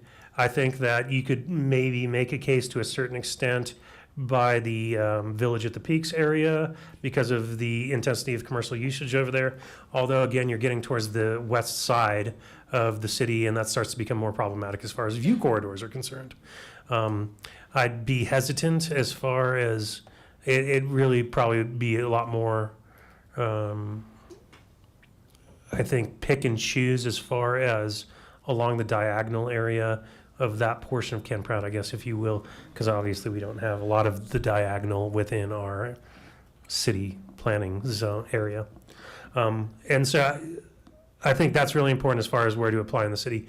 I think you're going to see more in the valley, more on the east side, and definitely more in commercially concentrated areas. I think that makes sense. Height incentives / bonuses. I mean, I think that we have incentives / bonuses that aren't being used already. And I think they're very good ones that would make a lot of sense for anybody to continue to use. So there's obviously some other factor in that equation where people are not using those bonuses really, at least not to the extent that we would maybe necessarily hope for. With max height, again, this goes kind of to the view corridors issue, but also I think some people a lot of times will say that it ruins the small town feeling of a city. I completely disagree with that argument in the sense that I've been all around the United States. I've been in a lot of smaller towns than Longmont that have much taller buildings. So I don't think a taller building necessarily ruins small town atmosphere. It's what it's used for, where it's placed. I think those kinds of things are more important. And so for a max height for me, I think for Longmont, we've obviously seen what staff has said about financial feasibility of max heights. So I'd go up to 10. I go up to 10 stories for a max height, and don't feel it would be too terribly out of character. I personally, the office building I work in is an 8-story building, and scale-wise really is not, terribly obtrusive like a skyscraper would be. I think those are the ones where you really get the effect of looking up and get a little dizzy almost because it's so tall, where with a 10-story building, I think you probably still keep your perspective fairly well. With guardrails, again, this is about siting. I feel that the places generally enumerated would fall mostly within kind of what we already have for setbacks and stepbacks. To a certain degree, there's definitely portions of North Main that back pretty much almost directly to single-family detached residential. Those would be probably an inappropriate place to site a very large multi-story building. So I think we have those kinds of setbacks already in place, and so there's definitely sections of Main Street that would be appropriate and sections of Main Street that would not. And as far as other fee waivers, incentives are spoken about in the last portion of the presentation. I agree with some of the statements Harold made about we have to be careful with fee waivers and generally some of the waivers. I know that while there is a ton of construction that's finishing up, say in Denver, for instance, I know there's like nothing in the pipeline, and they already have a huge budget issue, and that's going to exacerbate that fact even more, most likely going forward. And we don't need to see that here in Longmont. So we do, I think, need to be very picky when it comes to how we apply waivers. The net benefit, as we've kind of spoken about a little bit earlier with Councilmember Popkins, talk about a completely different subject, but the net benefit of applying fee waivers, for instance, the True North development made a lot of sense for the net value that we get out of that development versus the amount of subsidy that we applied to it to make it possible to happen. And so those are the same things that I think that we should apply when we look forward at any incentives or subsidies provided to new developments is what is the net benefit? What are they providing above and beyond what anybody else would be providing? And so those are it, just to go through the list. I hopefully you captured that. Thank you. Yeah, Mayor, if I can jump in, I think one of the things that we probably didn't highlight enough is, at least what we're hearing, is certainty is probably one of the biggest things that folks want when they're moving in this world and they're looking at it. Is the more uncertain it is, the harder it is for them. I think, Grant, you and I heard that at least 2 to 3 times today in different meetings. Is certainty is a big piece of it. If they know they can come in and they can count on something, that is actually in some cases potentially more valuable than incentives. And it's becoming more and more clear as we're digging into this actually being on the other side of it from the housing authority perspective. I would agree with that. The more certainty we have in terms of what we can do, where we can do it, how we can do it, it makes it easier to start building the pro formas. So I think I'll weigh in. First of all, where to apply in the city? I think that we need to be careful. We definitely have corridors that can take height, 287, but and transit-oriented development near transit centers, but I don't want that to be interpreted that a bus stop is a transit center. So we have to be very careful about that. Infill in residential areas. I do not think we need a 7-story building in a residential area. If we want the residents to come at us with pitchforks and brooms, then I think we could go height there, but no. I have a real problem with certain areas of cutting off the views of our mountains. That is a selling point in this city, is that we actually have better views of the mountains than Boulder does, because we're far enough away to see the range. So where these are placed are very important. I think that if we get a Front Range Community College campus, that a dorm that would be 7 or 8 stories would be acceptable near a campus, and a great selling point for students to take here. But in all of this, what is our goal? That's what I want to know. Are we looking for more use tax? Are we looking to get as many people as we can in the city? I want to know what the target is, because I can't see putting any of this in place until we have a mass transportation system, because we have no really good regional transportation at this point. We will have with 119, and hopefully if 287 comes back to Longmont. And I'm concerned about the River District and having very tall buildings there. Sunset Street is a major arterial for that, for part of that River District, and it is a 2-lane road. I don't know that there's any way to expand that without doing eminent domain. So are we looking at this in a holistic way, or are we just looking at where do we want to put tall buildings? And that, I think that's important, that all of that comes into this conversation. I think what they presented is to say all the other areas are areas that can be considered in the future.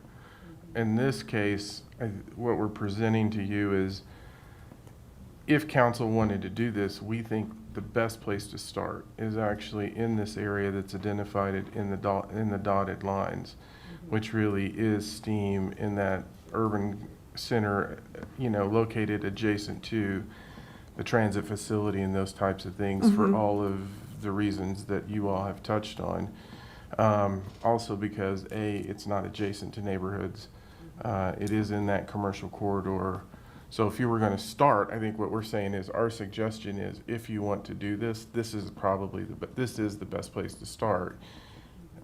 You can then start, we can build graphics for you to show view corridors and things like that when we come back. But I think this is where they were saying the initial area of focus being. So if we put into code on these initial areas, if someone wanted to build in another area, would that code apply to them? That was one of the things that Jennifer touched on, is you could actually do an overlay zone to create it where it would only apply to the zone that you identify it in. So it wouldn't apply citywide. Okay, I think 7 stories is the height that I would, in specific areas within these LURA areas.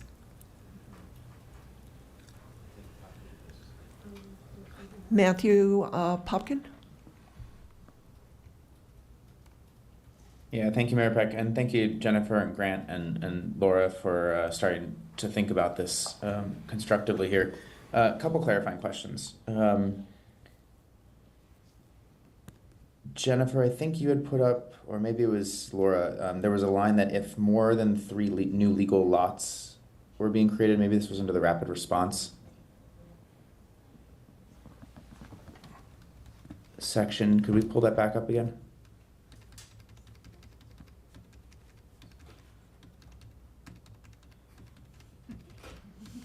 It's a lot of slides.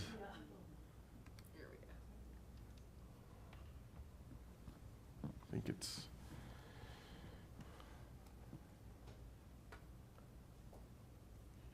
Yeah, here we go. What does that mean when we say a waiver of preliminary plat requirement if more than 3 new legal lots are being created? What does that mean? Yeah, so council member, essentially, right now, as you're probably familiar with, anytime that there is more than 3, applicants have to go through both the preliminary plat process as well as the final plat process. And so one of the options, and Harold touched upon this a little bit, is if we wanted to ensure certainty and potentially remove some of the time frame of development, we could eliminate that again in either a specific area or for specific type of projects, similar to what was discussed and ultimately applied for affordable housing.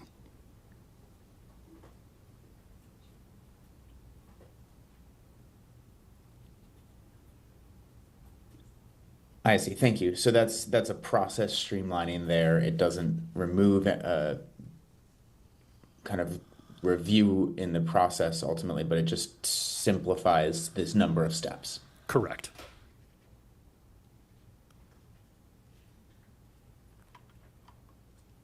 Is that correct, Grant? Yes, that's correct. Yeah, thank you. Okay. I like that general direction here to Harold's point of not only.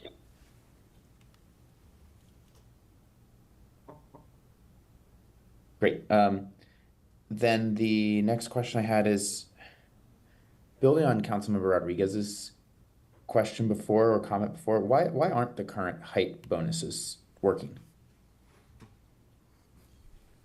Or what is their utilization? I think I'm only, and where's Molly? Did Molly? I think I'm only aware of one location where they're potentially considering it. I think it depends on the type of project. So we only know of one location where they're using the height bonuses, correct? And Right. and I think it depends, obviously, transit-oriented development is one piece of it that honestly will only, I think in terms of how council's talking about it, it's not bus stops. It is transit station, it is the Twin Peaks Mall urban renewal area, because that's going to be part of bus rapid transit, and then something maybe north of Longmont where it's not developed, but in Longmont, where they have the RTD site pinned. Really, those are your 3 primary, if you look at TOD related to bus rapid transit. So you got to start there in terms of where are the locations. When you look at it from an affordable housing standpoint, the minute that you go above 5. Correct. At 5 stories, it kicks in commercial Davis-Bacon wage rates, which are significantly higher. And so unless you're adding more than 5, it doesn't make the financials pencil. So part of it then is if you said you could only go up to 5 and you had the affordable housing and you're bringing in federal funds or some type of tax credits, then when it kicks it in, it makes the financials go upside down on you. So, you know, and then what was the third one? Transit-oriented develop, mixed use and vertical. You will see some of that utilized in that single story, but the other 2 are less utilized. And I think to a certain extent, and as we're talking about some of these areas where council's given us direction to look at things at the Sugar Mill and First and Main Transit, I think some of these folks, if they knew they could go to X, it's frankly easier for them to plan it versus having to rely on the bonuses, because then there's uncertainty as to whether or not they actually get that height, which creates cost for them.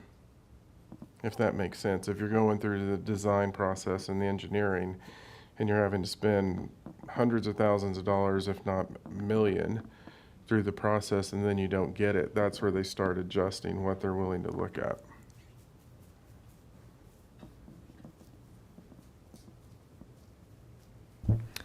Are there any other Thank you. questions or directions? Yeah.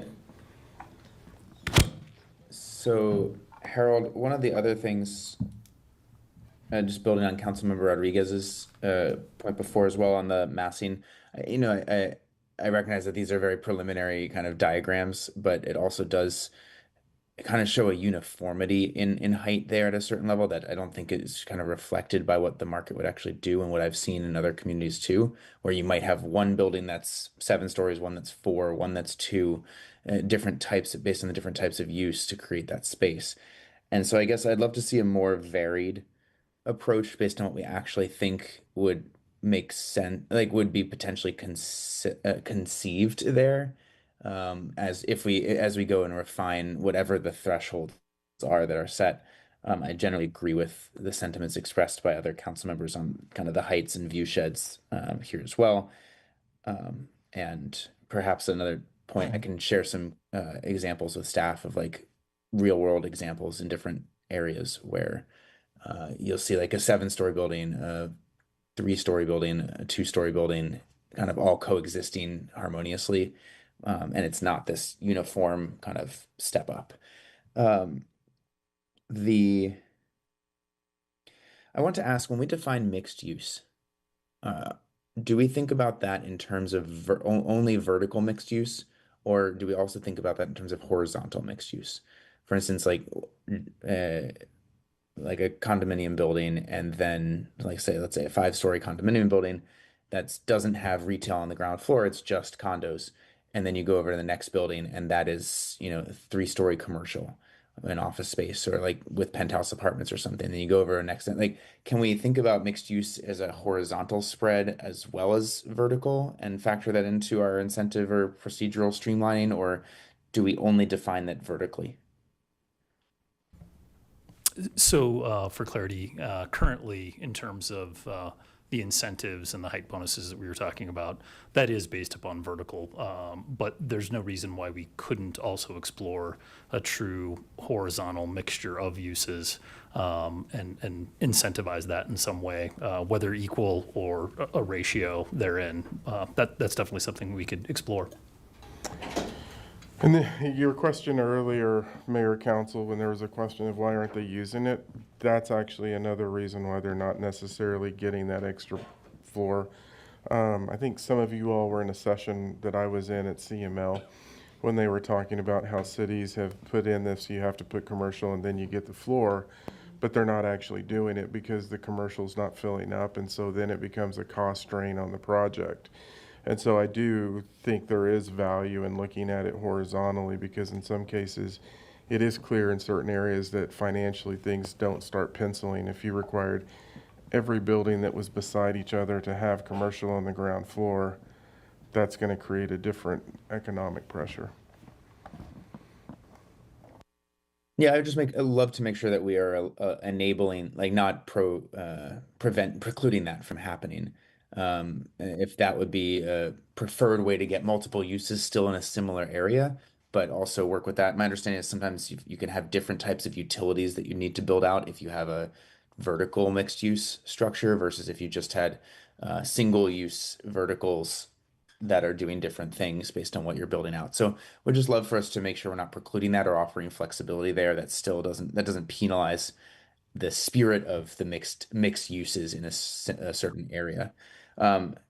Then just a couple last comments. I like the direction of the electric infrastructure fee waivers there, and maybe similar things or other process flexibility with streets, utilities, stuff that we learned from True North.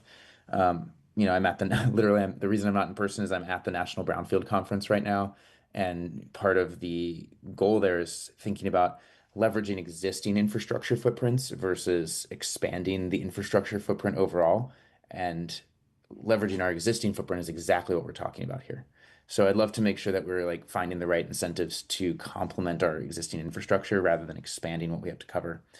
And then I think the last point here is I'd be curious if there are any downsides to thinking about the River District as part of the kind of expanded dotted line area that you'd shown before, and kind of extending that for contiguous redevelopment purposes from a vision standpoint. I think they're a few years behind there on the visioning, but I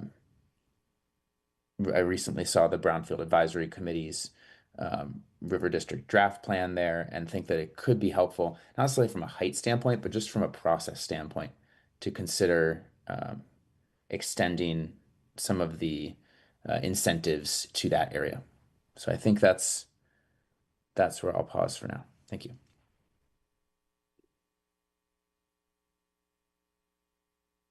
Councillor Christ. Thank you, Mayor. And particularly, thank you for some of your comments regarding looking in a more holistic way, or looking at the whole picture, and better transportation. These are all serious concerns. I also think, I don't have the list of the questions in front of me anymore, but some of the notes I took was, if we're talking about where to apply, as with all real estate, it's all about location. So location will drive the height, I think, but also when we're looking at incentives, bonuses, all that, and also just where, a lot of that needs to be driven by economic growth. So I'm not necessarily talking about retail but we need to think more in a bold way of what does Longmont need that Longmont does not have. And I think that the sugar mill area really needs an arena or stadium or some kind of cultural area attached to that in order to bring more business into the city. And I believe having that kind of vision would then also drive what would surround it. So, that's food for thought. Height incentives, I don't really think height incentives or bonuses should be on the table in that kind of scenario, because you're really talking about real high dollar commercial ventures. Maximum height and throughout the city probably should be 5 stories or less, and only where the land drops off to allow for 5 stories.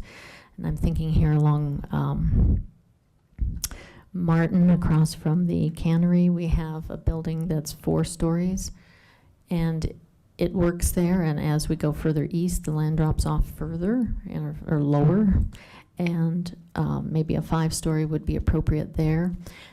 4 and 5 stories are attractive because they require elevators, so they will age well along with the demographics. In that, as people become older, they want to be able to use an elevator to get to their apartment. I think the key there, when we're talking about 5 stories and where land allows, is that the guardrail should be that the height of the building should be about tree height or lower. Because one of the things about that 4-story building on Martin across from the cannery is when you are seated below that, say down at the wastewater treatment facility, or over at one of the hotels south of there, and you look up, you still see trees and you see a little bit of building. So it is softer in terms of the visibility that you lose, because you already are seeing something natural rather than building. Let's see. Not supporting other incentives at this time. I think it would have to be particular to the project. Like I say, if you're going to go with a bold project, you want to start with the scenario that's best for the city. And then as other carrots are brought to the table to sweeten the deal, then you can offer some incentives to make those carrots a reality. So, to go full circle to a conversation that the mayor and I were having, is I think we have to decide exactly what we want. Having the goal in mind helps drive some of these scenarios. But that's my direction at this time. And thank you so much for the presentation. And the graphics were wonderful, very helpful.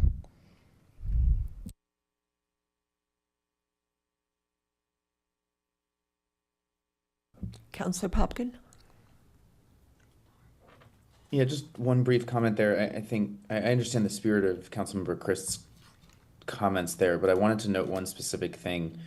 You know, I think she referred to kind of we want the incentives to apply to the specific project, but I think that negates the very intention of some of the procedural streamlining that we're aiming for here. If one of the goals here is which at least was from my motion a while back on the urban renewal innovation zone concept, if the primary goal there is to help streamline the reuse and reactivation of complex sites, then particular project-based incentives doesn't offer that clarity and predictability.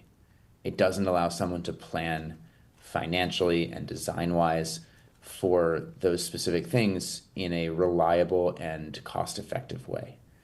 And I think that's where we maybe we want to have some exceptions or conditional uses for height bonuses. I understand some of that, but when we're talking about some of the other procedural streamlining or incentives don't always have to be monetary, right? And that's what I think staff has already shown here, that you can have procedural streamlining, different zone allowances or flexibility of uses or design approaches, and even financial incentives or fee waivers.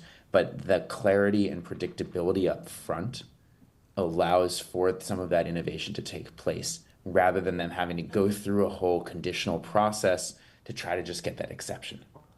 And so I think that negates the spirit of what's intended here.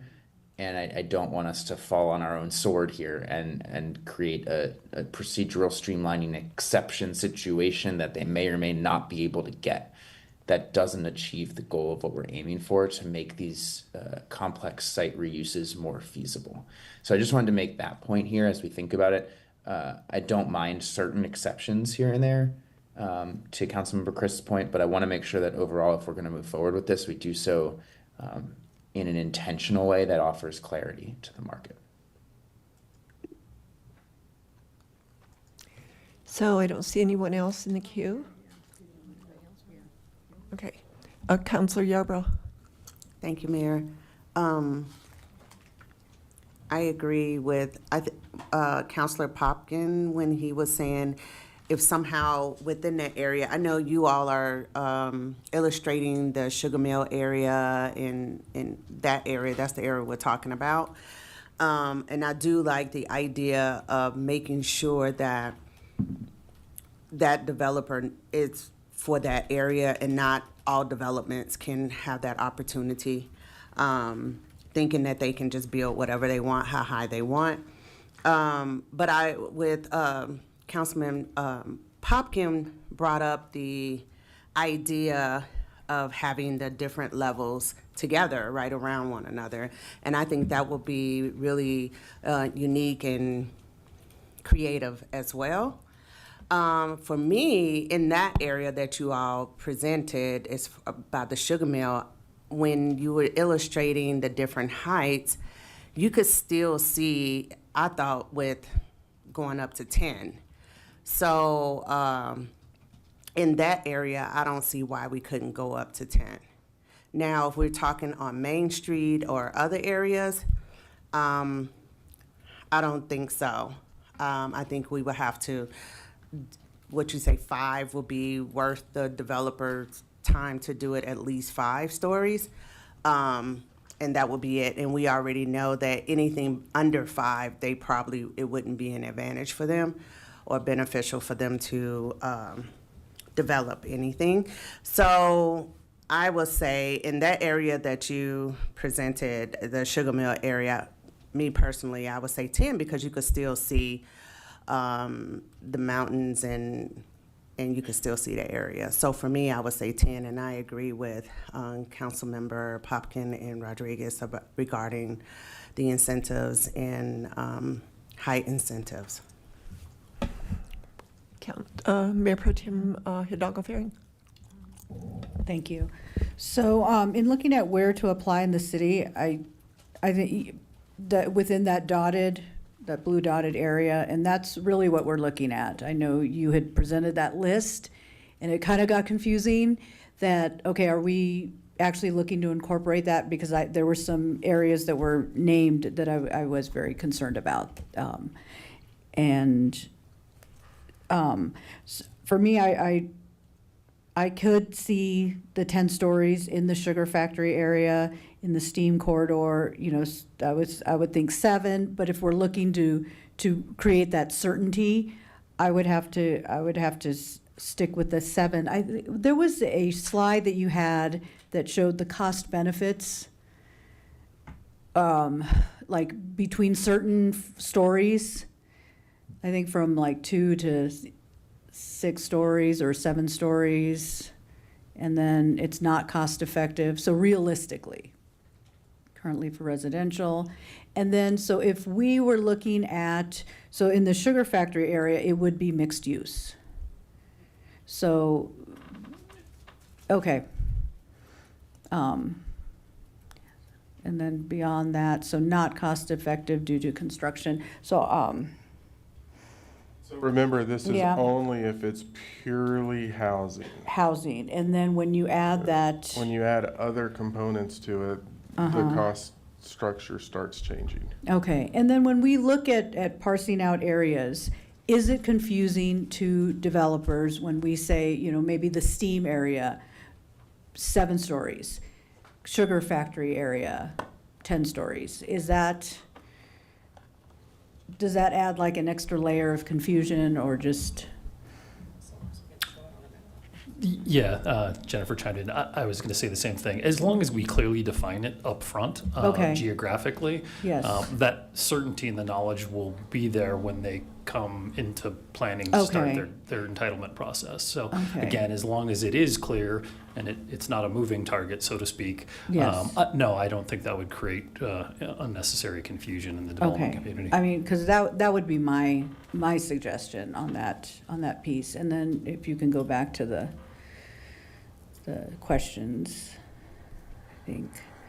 So, yeah, so looking at the maximum heights, I am a little leery around the fee waivers at this time, you know, and looking at, and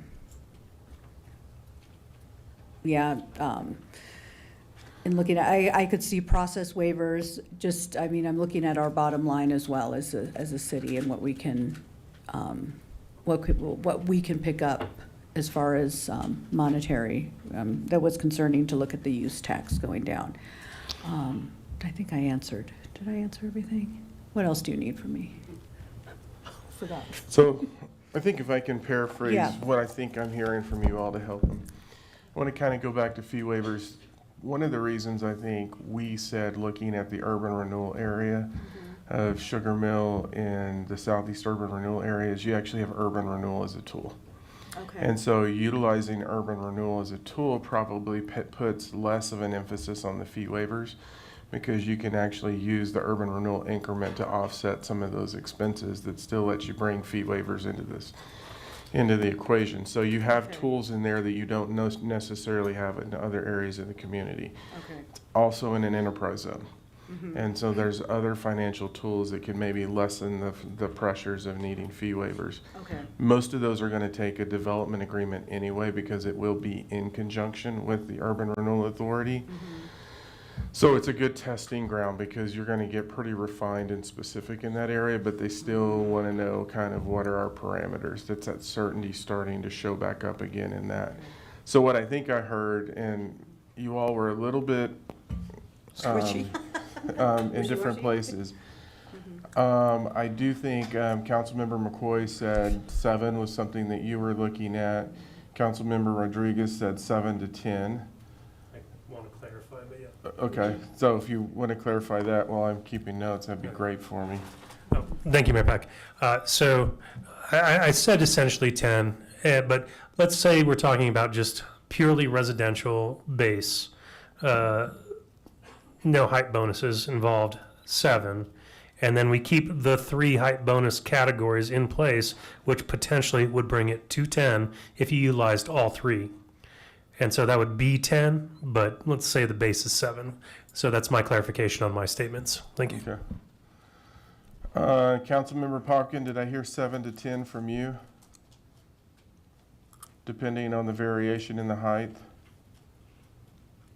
I'll echo what Councilmember Rodriguez said Okay. there. I think that was well Okay. stated and generally aligns with what I think would make sense. But again, it's not inherently a uniform Right. allowance, and so I think that's where we want to think about it as a district at a district level or a master plan level, so that it's not a block, right? Like Right. what we're seeing there.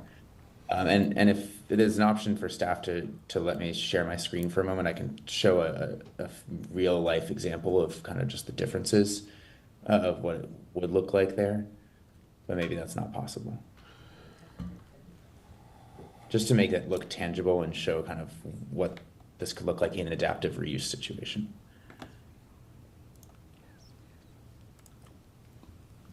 Stop share. Thank you, perfect.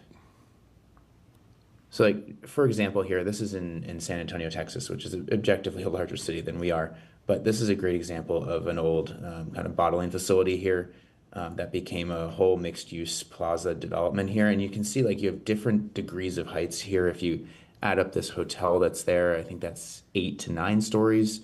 You have a 7 to 8 story apartment building on the left with some mixed use in the bottom. You have like a 3 to 4 story building and some of the old adaptive reuse areas on kind of the right side of the screen. And so just to show kind of how the differences of height kind of define the space and make it look like something that fits in and not just like, hey, let's just build a wall of buildings as high as we can that's allowed, right? And so that level of adaptability in kind of at a district level or master planning level, I think could work in certain parts that we're talking about, not necessarily applied consistently across the board. And so I just wanted to maybe share that in case that helps make some of this tangible. Thank you. Mayor, did you say 7 or 5? I said 7. Okay. But I do have a couple of questions. When you were talking about the Village at the Peaks area, did that include, that urban area include Hobby Lobby area as well? Did it stretch out there? Yeah, it borders by Nelson, Hover So- to the north, and then I gotta get my directions.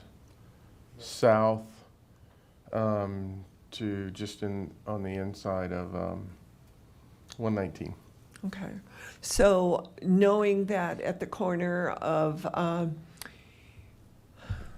Hover and Nelson in the Hobby Lobby area where the old Walmart is, if we go 7 to 10 or 5 to 7, whatever the majority would be, how tall would that building be there? We're not proposing as staff to start there. We're simply saying that could be a place that we would go to next. What we're saying really is that dotted line is the starting area. And that was my very first question, is that once we start this, once it's in code and they are in an urban renewal area, would they not want? No, you could To do have overlay that. zones by specific areas. Okay, that is just my concern, that once the developers see this, then that is what they would want to do. On the incentives, could we possibly have an incentive that the bottom floor must be for older residents? Because we do need to recognize that we are an aging population and that they do want to have zero step and downsizing ability within our city limits. So, yep, 5 Okay. to 7 was what I said in those incentives. Councilor McCoy. Well, to kind of piggyback on what the mayor's saying in regards to that, try to encourage, and I've heard Councilmember Chris say this too, about that aging population in regards to elevators and that sort of thing.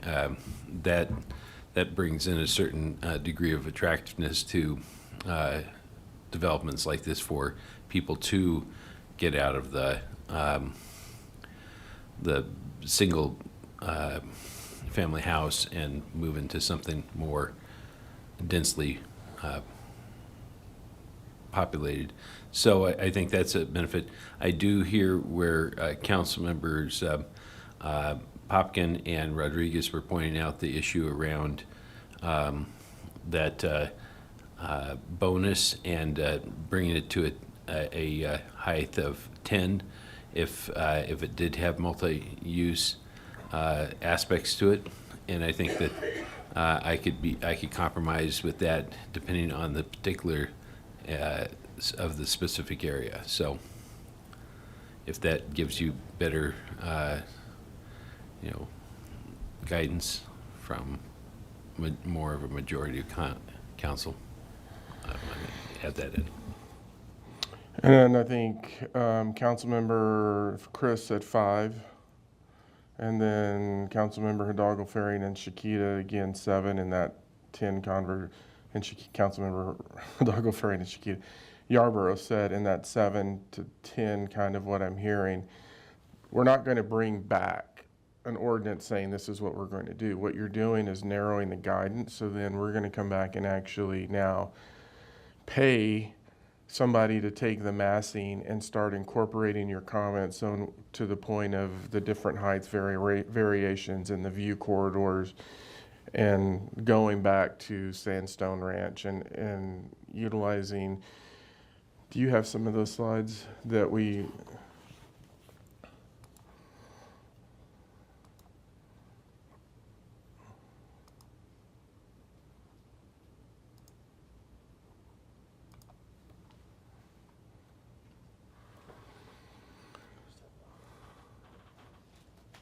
So what we'll start doing is actually, this is what council had us do in the last run when we looked at the STEAM. We'll start building images like this that actually start giving you the dimension that you're looking at in terms of height and what that means. One of the things that we actually did for the Costco project that helped them is you actually start driving a car through the roads as you're coming in on 119, so you can start seeing the difference in massing and the view corridors. We wanted to get this type of direction to get a little bit more fine-tuned and nuanced because we do have the money to do this, but you can spend a lot of money if you're not narrowing your focus down on this. So we'll be doing that work and then bring that back to you all to see with more of a real-life look at this versus just the big blocks. So to that point, the example that Councilor Popkin put up was beautiful because those buildings were beautiful. And this design, these block designs are like old factories. Right. Not interesting. Yeah. So, again, design standards, people. Yeah. Thank you. So if that makes sense to you all, that's the approach we're going to take, and we'll start doing that work next. Thank you, Grant and Jennifer and Laura. I know it's a lot of work. Thanks. Let's take a 5-minute break.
We are back.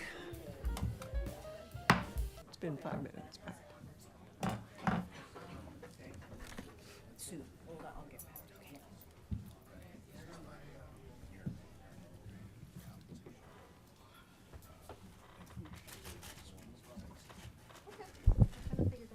We'll welcome Grant back up to our conditional uses. Good evening again. Mayor, members of council, again, Grant Penland with Planning and Development Services. This will definitely be hopefully a much shorter presentation, not 52 slides, but we'll jump right in. Maybe. All right, so just by way of brief background, council did adopt regulations in 2021 that applied to all major developments that were adjacent to city parks, greenways, and open space that essentially required those to go in front of council for approval. And so the key term, of course, is adjacent with respect to that standard. And the current ordinance does define adjacent to include all sizes of right-of-way.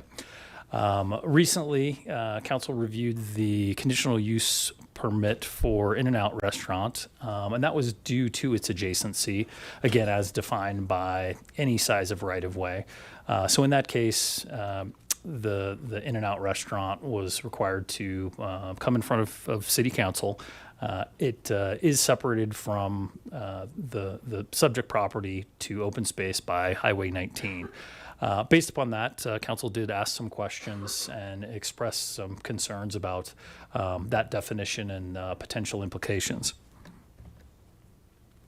Based upon that input, staff did come up with two options for consideration.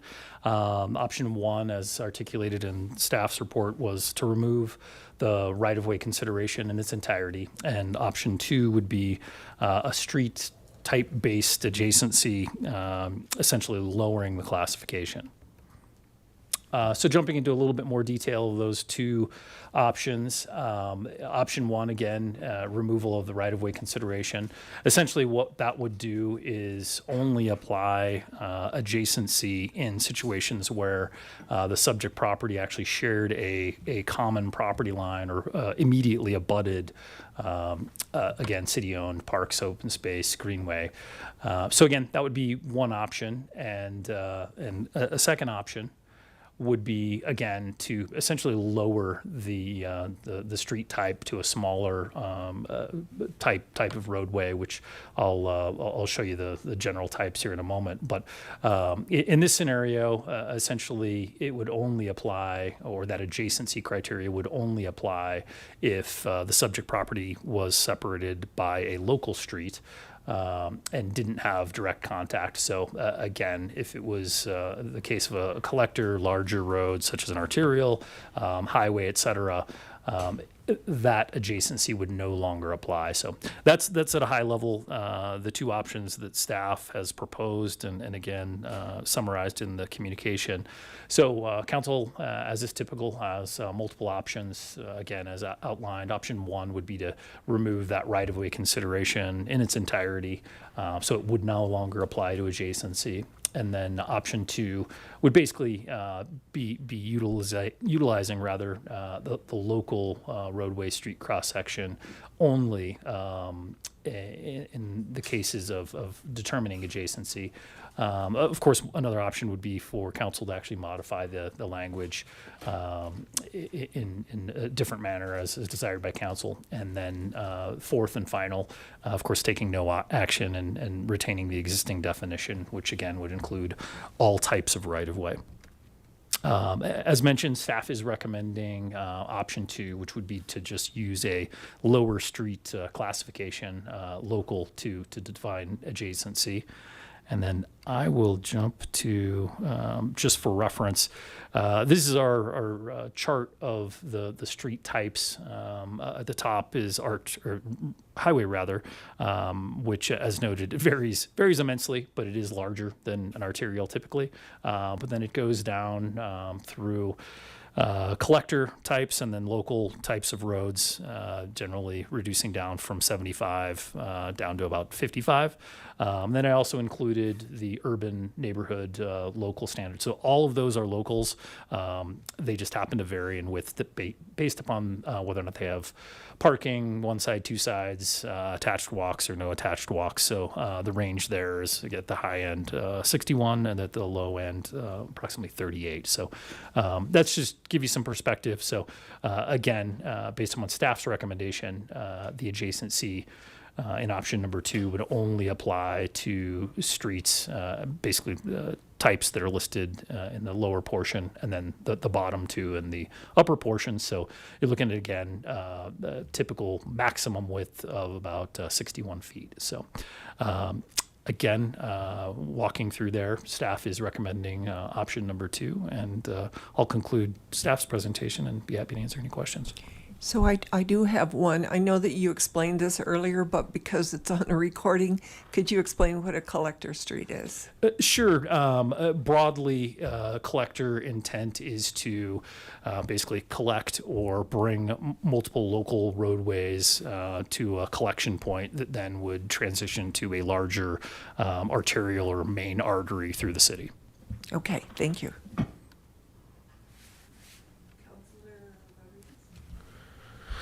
Thank you, Mayor Peck. So just to try to get some sort of illustration basis, the smallest residential collector parking one side says 64 feet. Can you give an example of a residential collector that's 64 feet?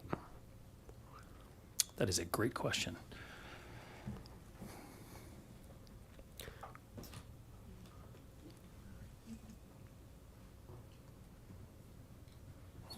Like, what would, okay, so while the houses don't face 17th Avenue, 17th Avenue is fairly large for a residential area. And I believe 17th is actually designated as an arterial. As an arterial? Yes. Because that's definitely not 120 feet. Correct. And it could be an older cross-section, so what's shown on screen would be today's minimums. Okay, today's minimums. Yeah, I mean, that would just be a little more helpful. Because I'm just trying to see, like, what the smallest collector is. That's, I guess, I mean, right now it says 64 by today's standards, but is there a residential collector that's smaller than 64 feet? Lashley is Lashley. residential collector parking 2 sides. And you include the attached sidewalks? Correct. As part of the right of way? That is correct. Right, so that adds some square footage there, or some linear feet, I should say. Mountain views. Mountain View.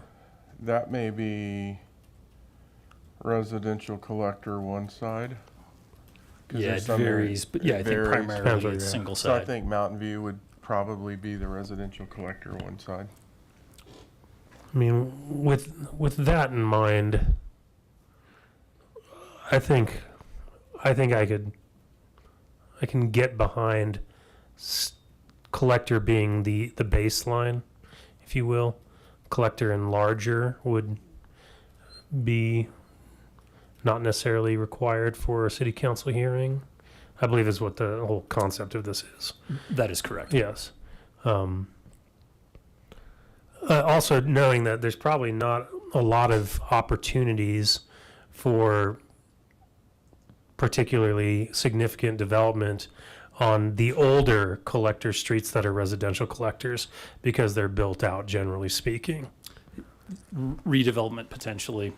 Maybe, but yeah. they're generally built out with pretty established neighborhoods at this point. So I think I can agree with the staff's recommendation of collector and up. Thank you. I think we've I lost agree with that also. Councilmember Popkin. His Yeah, he's asking to be admitted. He's in the waiting room. Is he on? Okay. I don't see him.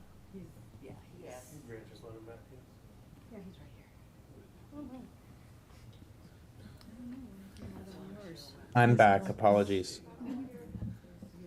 Apologies. I am not on Nextlight right now. I'm on a hotel Wi-Fi. I can't see you, so if you raise your hand, someone's going to have to tell me. I will. Councilor McCoy. Mayor Peck, I agree with this. It's just I think it's just option 2 is the best recommendation here, and so staff's recommendation is what I'm going to be supporting. Councilor Christ. Thank you, Mayor. I have a question. This was spurred on by our conversation about In-N-Out. But there were other buildings that were built in that area that I don't think we had to review. What was the difference? So the main difference is the application type. So the In-N-Out is a major development application. In that case was a conditional use site plan. So it does go in front of our planning commission. But again, because of the adjacency, it had to go on to city council. So that would be the example. The other projects that were out there were just approved via a site plan, a minor application. So would we have very many similar type situations as In-N-Out Burger, or is that kind of rare? Potentially. It of course depends on demand. So again, drive-through restaurants in those scenarios would be, they would fit that category generally, particularly along those categories or along those corridors. Essentially anything that is a conditional use permit would again have to go on to city council. So we see more minor applications than major, but again, there's at least a decent, if I had to guess, last year, Planning Commission probably saw half a dozen, maybe a little fewer conditional use permits, just for, context. Again, not necessarily adjacent to open space, but just in terms of processing. Okay.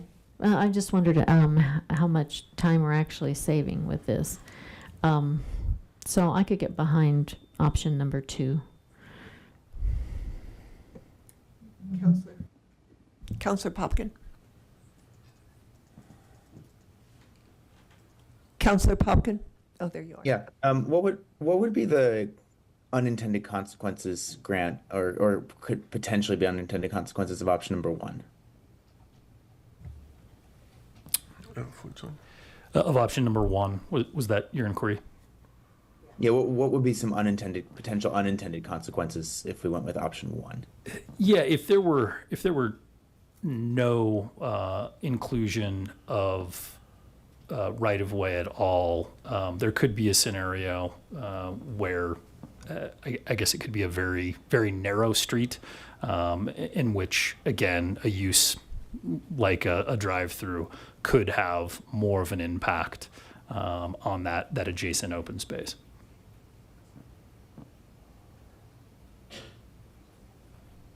Okay, thank you. Then I don't really have any concerns with going with option number 2 here, per other council member direction. Thanks. So, Councilman Pumpkin, your microphone's kind of low. Did you say you would go with option 2? Yeah, I share a lot of the same sentiments that has already been expressed for option number 2. Okay, thank you. You have direction, Councilor Hidalgo Faring.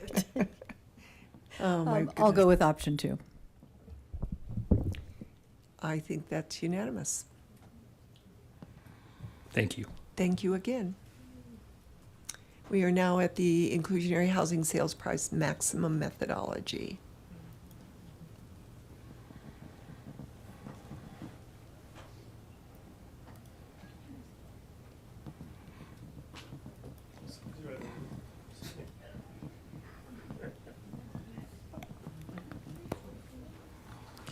And Molly O'Donnell is going to present for us.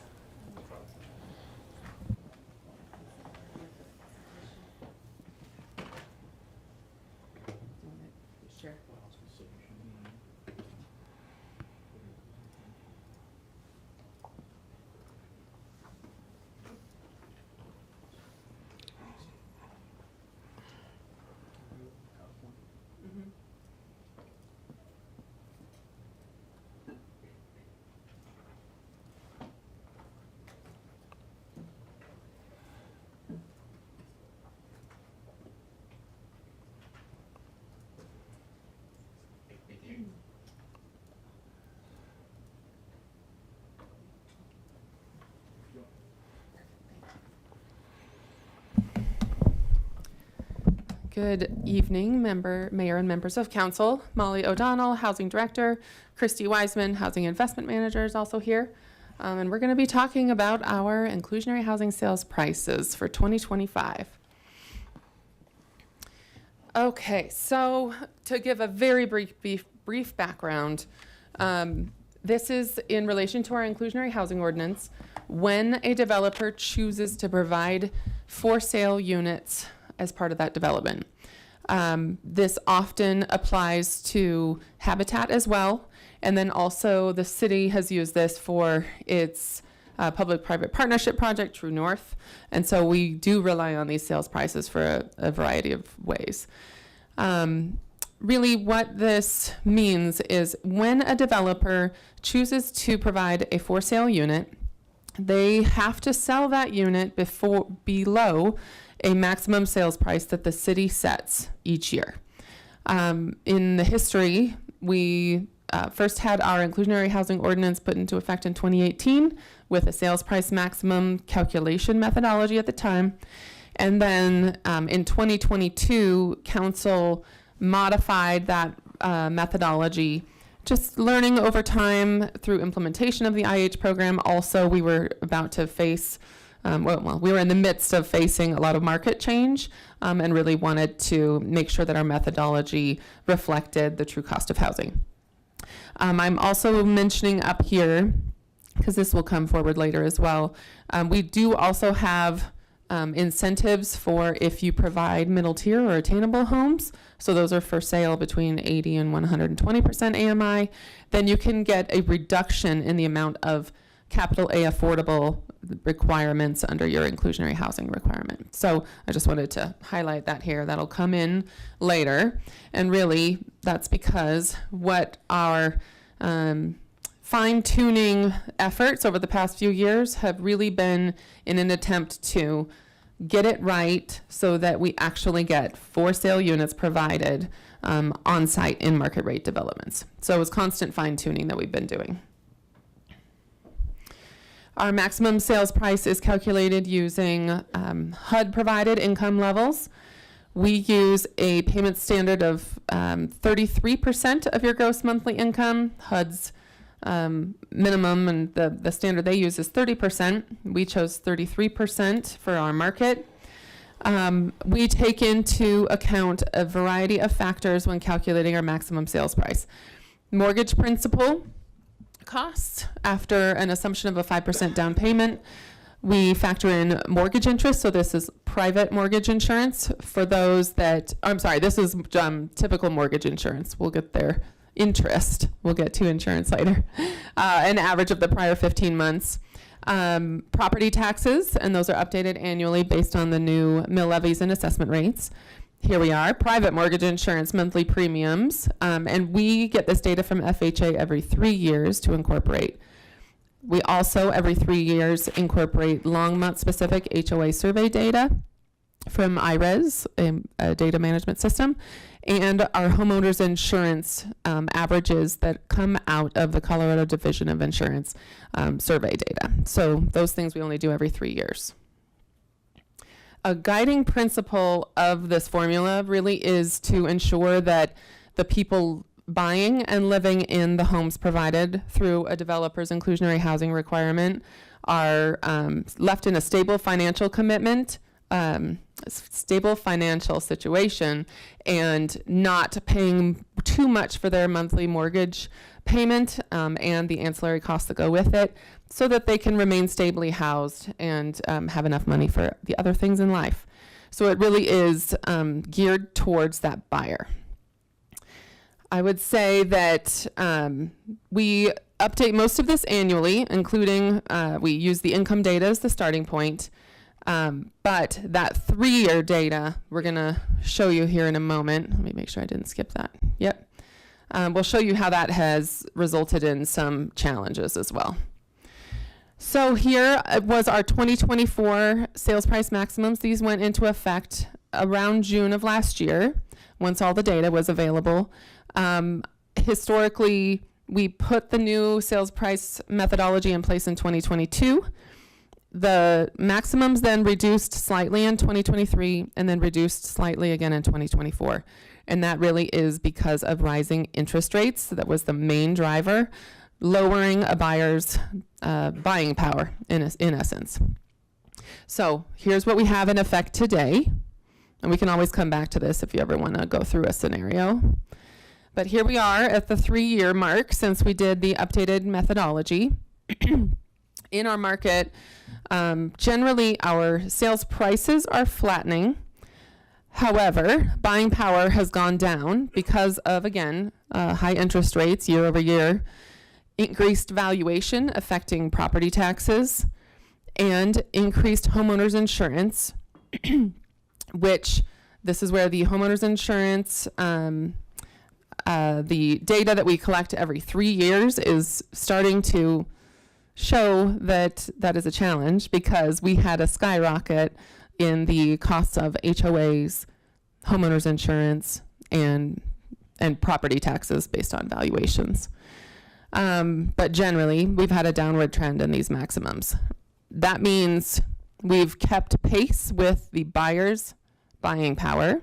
However, developers are struggling big time to be able to produce units and sell them at the prices that we have.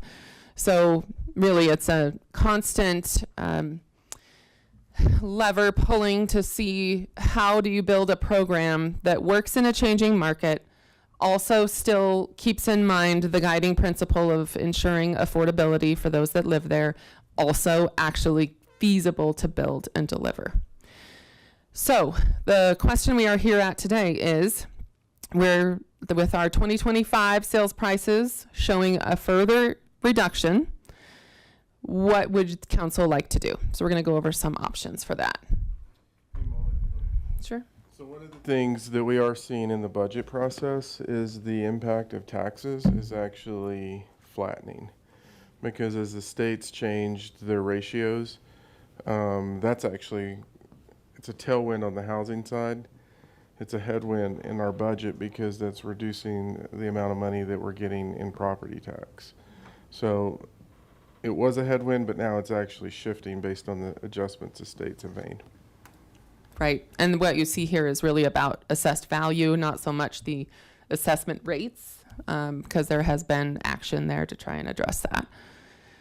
Here's just examples of how our sales prices have flattened. Our housing expenses have increased dramatically because, again, they were increasing anyway, but now we have it all 3 years in one fell swoop. And then showing our assessed values out of our long months economic indicators report. So here's our 2025 sales price maximums. I will just tell you generally they have reduced. For the higher affordability levels, they have reduced slightly. For the lower affordability levels, they've reduced significantly, because the more that you add on to housing costs, the less wiggle room you have to work with within that maximum housing payment that you can afford. So those prices have come down pretty significantly. And you heard that from Dave Emerson earlier as well. So the affordability tension, how do you build a program that moves with the market appropriately, also works for the buyer and works for a developer? Really, it's been the last few years, obviously buyers have had a harder time getting into the market. Also, developer constraints have also increased.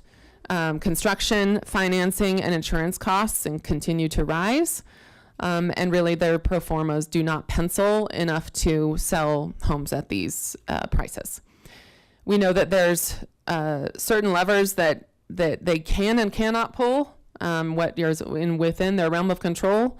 And we do know that reducing profit margins is not always within their realm of control. Sometimes that is constrained by their lending institutions, because that is, if the market takes a dive, that is the last resort funding source to cover those losses.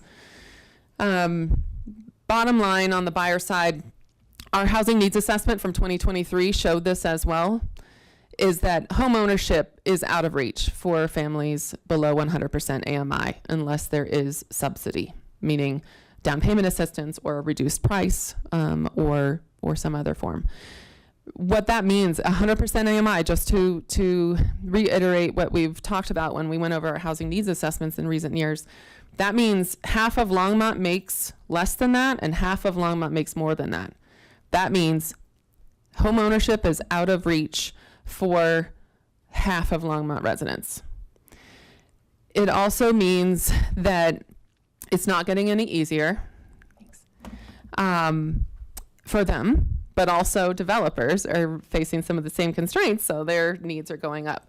So really, it has become very clear through our history in the inclusionary housing program, our pilot project with True North, working with Habitat, that really substantial incentives are needed to produce any units below 100% AMI. We will not get units from a market rate developer below 100% AMI because they don't come with subsidy, and they are still trying to be in the black on their pro formas. So we started playing with the levers in our calculator.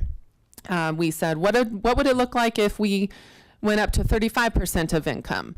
What if we changed the time period on the look back for interest rates? What if we looked at only new build costs versus all median sales prices? And really playing with all of those, they did not make meaningful change to the numbers that would then incent a developer to be able to do this. It's really trying to find the methodology that strikes that balance between the buyer and the developer.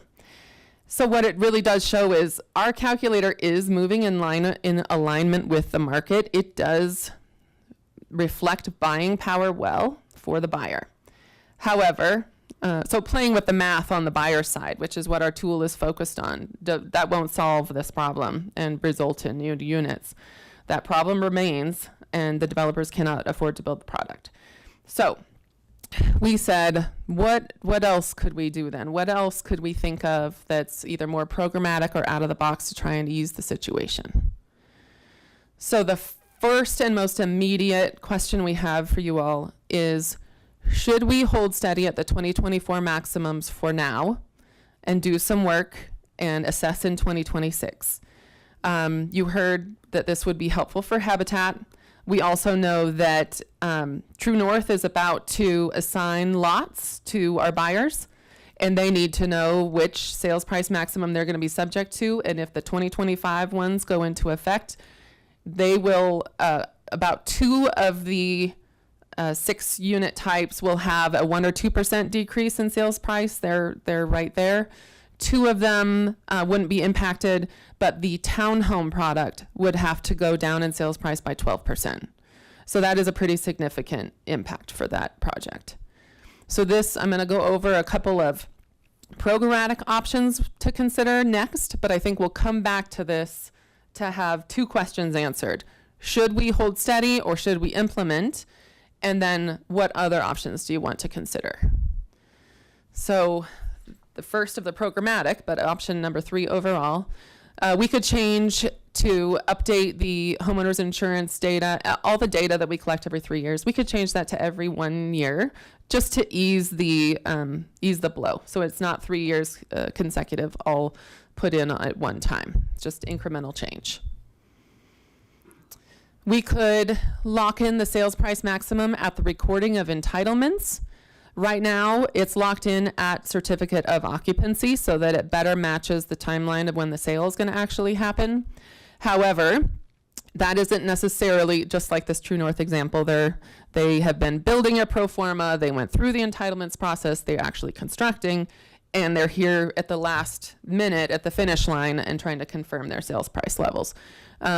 So if we changed it to lock in the sales price maximum at the recording of entitlements, that would give better certainty to developers so they know what, if they're constructing 18 months from now, they're at a sale point, they've known for that 18 months what to expect. We could include an option they could lock in at entitlements. If the annual sales price maximums increase, they could move up with it. which I'm comfortable with on the buyer side because that is actually matching market conditions at that time and buying power at that time. If the maximum prices reduce by the time they get to CO, they could have locked in at that higher price. So that would result in the buying power being somewhat mismatched. So that's just something to consider.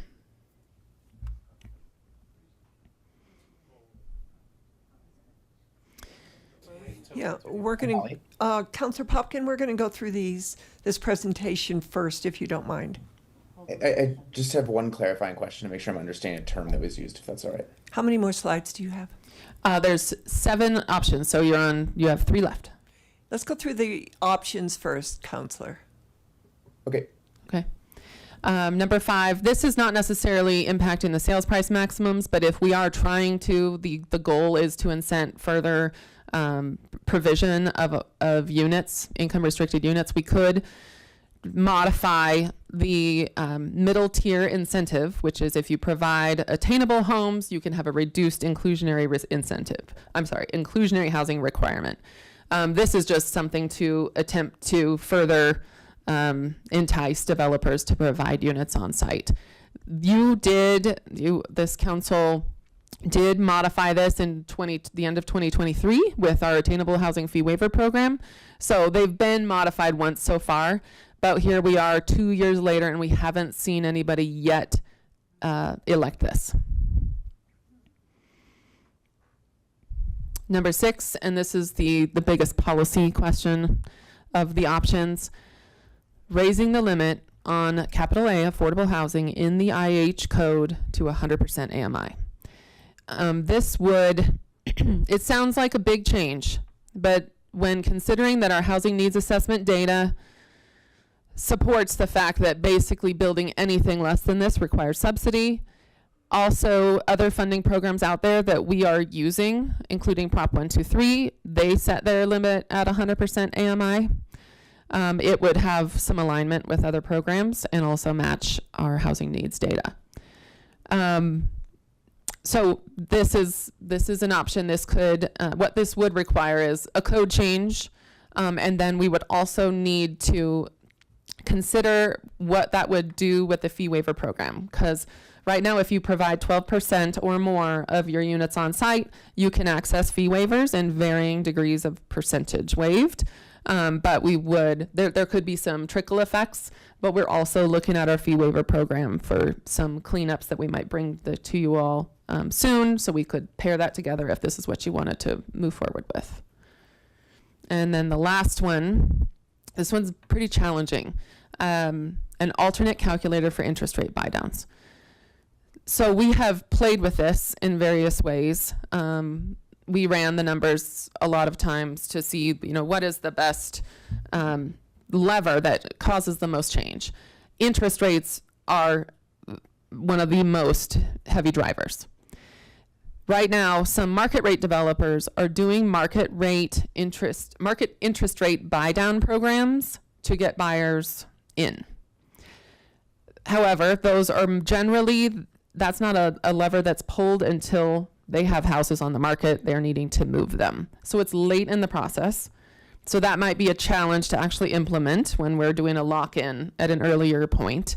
But also it is important to note that Habitat specifically does offer 0% interest rate loans, and our sales price maximums have been a challenge because they do incorporate room for those interest rates, which some do not actually use, specifically Habitat. So we thought about this and tried to play with it. What this would require is there's going to be some ins and outs to sort on implementation, but generally it would be less transparent to have specified calculations for different developments. It would also be late in the process, so I don't know if it would actually be meaningful to a market rate developer. But overall, this would be hard to implement. It would be less well, to developers as they're planning. Well, yeah, I'll just leave it there. challenging, but something it's worth talking about. Okay, so I think if you wanted clarifying questions first, I'm open to that, or if you'd like to answer the immediate question first, let me know what council would like. I think Matthew, our Councilor Popkin, has a clarifying question. Okay. Yeah, thanks. I just want to make sure I'm fully understanding. Matthew, can you possibly raise the volume? We can't hear you very well. Yeah, let me try. Is this better? Not really. Interesting. Okay. Rogelio's going to give it a shot and see.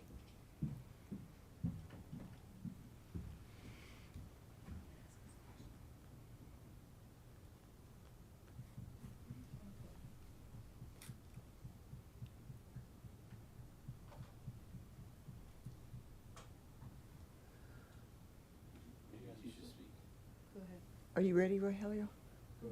Okay. Go ahead and start speaking. Let's try that again. That's perfect. Thank you so much. Thank you, Rogelio. There we go. Thanks for letting me know. When we're talking, I want to make sure I'm understanding how the price maximum works. So, Molly, is this functioning like a price ceiling in economic terms, where we're effectively capping how much we can sell this for? Yes, that's exactly what it does. And so, who's eating the difference? If I'm understanding correctly, that it's no longer like if we don't make changes, who eats the difference? So if it's a market rate developer, then they are eating the difference and needing to spread out that I don't want to call it a loss, but it's a financial commitment essentially to the community, and spread that across either their pro forma or depending on how large of a developer they are, other portfolios across the state, region, country. Basically, the inclusionary housing ordinance asks for a developer commitment in this way in order to achieve that community benefit of having affordable housing. If it is a True North style project that comes with subsidy, that subsidy covers the difference. So in that case, it would be the city eating the additional cost in that situation. And so what they're saying, so if we look at a 3-bedroom, 80% house for 25 is what, 381? Detached, 381. What was the 25 number? So this is the 25 number. The What was the 24 number number? was 406. So 406. about $26,000 difference. So that 26,000 delta is what we're talking about on that one. And if you get down into the lower price points at 60% AMI, it was 262, And now now it's it's 203. So there's a $60,000 delta that is being either absorbed by the developer or by the city, and that's agnostic of building cost. Yes. And that's the big piece in this, because when you look at this, recently I've going into a basic variable of what do we control, or what do we control, what do we not control. What Molly's essentially telling you is that these sales price maximums are being controlled by things that we do not control. So when you think of interest rates, homeowner insurance, and all of these other pieces, the bigger problem starts when you come in and go, well, what does it cost to construct the house? So assuming that construction costs are stable, you're looking at a $30,000 or a $60,000 difference. But if inflationary prices are driving the cost of materials up, then that difference actually starts growing beyond what it is. So even if we had and stayed with the 24 numbers, there still could be a gap that's created because of the inflationary cost with materials and everything else that we're facing. Specifically sub 80%. Yeah. So just to make sure I'm understanding correctly, is the reason that this decreased by about $60,000 or $58,000 between 2024 and 2025, is that because other costs increased, and so Yes. the max here is decreasing and to compensate for that? Correct. So in essence, a family that earns 80% AMI income, they have 33% of their income. That's a ceiling. And within that, you have to fit back out principal, interest, HOAs, PMI, all of the other ancillary costs that are in there. And by the time you get down there, it's compressing what that sales price can be to keep their housing payment within 33% of their income. Got it, thank you. And then just very last quick question here. Am I correct in seeing the difference here, like the attached product, so we're thinking townhome versus, say, detached single family, is this significant, like is $80,000 to $100,000, if not more? Partially because the HOAs on attached product are so much higher than detached. I see. Okay, thank you. To help counsel, we actually ran into this last week. I was talking to Christy. They actually have someone that was in the down payment assistance program that could qualify to buy the house until the HO fees went in. And then as soon as the HO fees went in, they don't qualify to buy the house. So that's where The ratio got too high. yeah, the ratio shifted too high. So that's what we're saying, is there are variables out here that no control, that start impacting that buying power. And I think what they've talked to me a lot is, how do you put that into perspective with, okay, it still costs $400,000 to build the $203,000 home, and next year it could cost $450,000 to build the $203,000 home. So that's the end of the question of who eats it. What Molly's saying is that it would be the city, which then reduces the number of homes that we could potentially build, and or it's the developer. And not to miss the fact that Molly talked about earlier in the presentation that we got very clear on in True North. The lenders are out here too that are saying you have to have a return of this for us to give you the construction loan. And as the market becomes more unstable, the lenders are pressing higher returns because you're not going to get another construction loan. They're literally expecting you to eat out of your return to deal with any inflationary gaps. Harold, what? Clear as mud. Yes, kind of. What determines the cost or of an HOA, the fee? What goes into that, and who decides what that's going to be? So the things that we know that typically go into HOA fees are landscape management, insurance, both homeowners insurance or the version of it for an attached product, construction defect insurance can play a role. Often that is coming in earlier in the construction financing, but there's still heavy insurance costs on the HOA side as well. Anything else I'm missing? That's typically what's there. So you're thinking irrigation maintenance, some HOAs do like snow removal, so basically what you're thinking is the operational expenses to deal with the common area in a neighborhood, trees, replacing trees, watering, those types of things. It does change on the attached, because now you're insuring, the HOA has to insure the exterior of the townhomes, so that adds to the cost of it. Not necessarily here, but then, you know what, people here that have bought houses in metro districts, and that'll show itself at times. And so, but that's generally what's in it. And I would add too, HOAs are required to have reserves, operating reserves for things like emergencies. And oftentimes as the market tightens up, as lenders get more conservative, they're requiring those reserves to be larger. And that will also drive HOA fees up to make sure that those required reserve amounts are being covered. And then I would also just add on the insurance piece, I think the world has significantly changed since the Marshall Fire, certainly for this region. driving up HOA insurance rates for our county. 100%. It's been affected.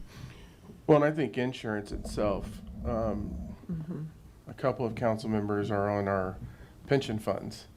And we had a reinsurance fund that we were buying into. For decades, the reinsurance market has been one of the safest markets that you can go into because they were always making money to provide the reinsurance that they give to the large insurance carriers. Natural disasters generally have tapped the insurance carriers. They've also tapped the reinsurance market, which is driving the insurance rates up globally. So even though it may not have happened here, these insurance companies are having to manage their books in terms of what they're carrying. So when you start seeing these natural disasters occurring, it is hitting us. It's just, you know, it's not as pointed, but it is built into their rates. And they're leaving markets. I mean, that's the other challenge that we're seeing, is insurance companies are leaving certain markets.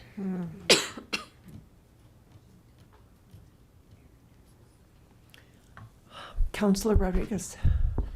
Thank you, Mayor Peck. Could you go to it was basically one of the last slides where it's all 7 of the options, right, in one list. Thank you. So I think that I'm just going to kick it off here. I don't really have any questions. So I think we do need to possibly look at some programmatic issues, right? I'll tell you, first of all, the alternate calculator for interest rate buydowns is not a go for me because of the complexity as well as the transparency issues there. I think both of those things combined is probably not necessarily the optimal way to go. I'm not necessarily ruling anything out at this point, but that would not be preferred for me. Further reduce IH requirement for attainable housing.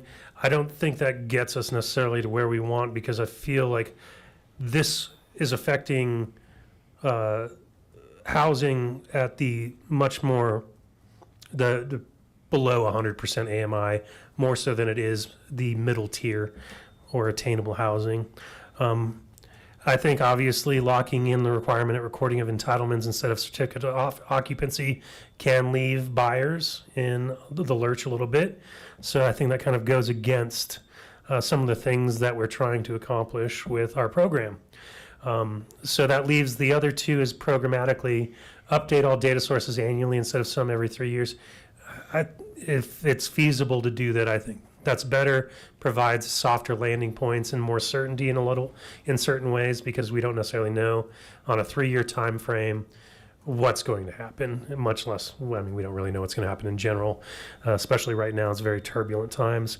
And then I think being in alignment with our housing needs assessment and Prop 123 is probably not a bad idea.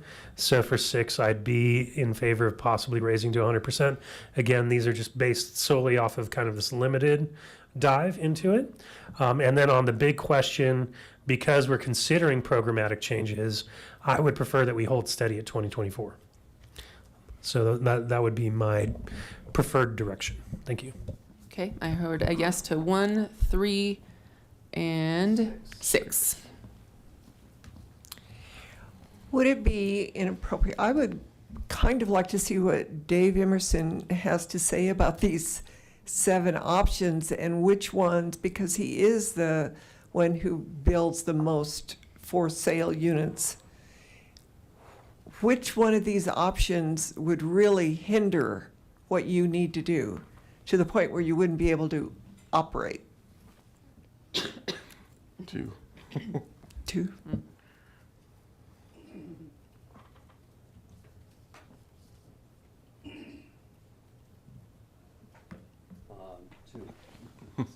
Number 2?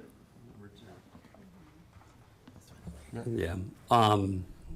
So I do think there's a lot of assumptions in these sales prices and a lot of room for interpretation, which is why I do think you have to look at what those numbers are. Are we getting, if we are setting maximums, just by way of example, and it's a true deed restriction, we should be getting tax assessments that are consistent with that.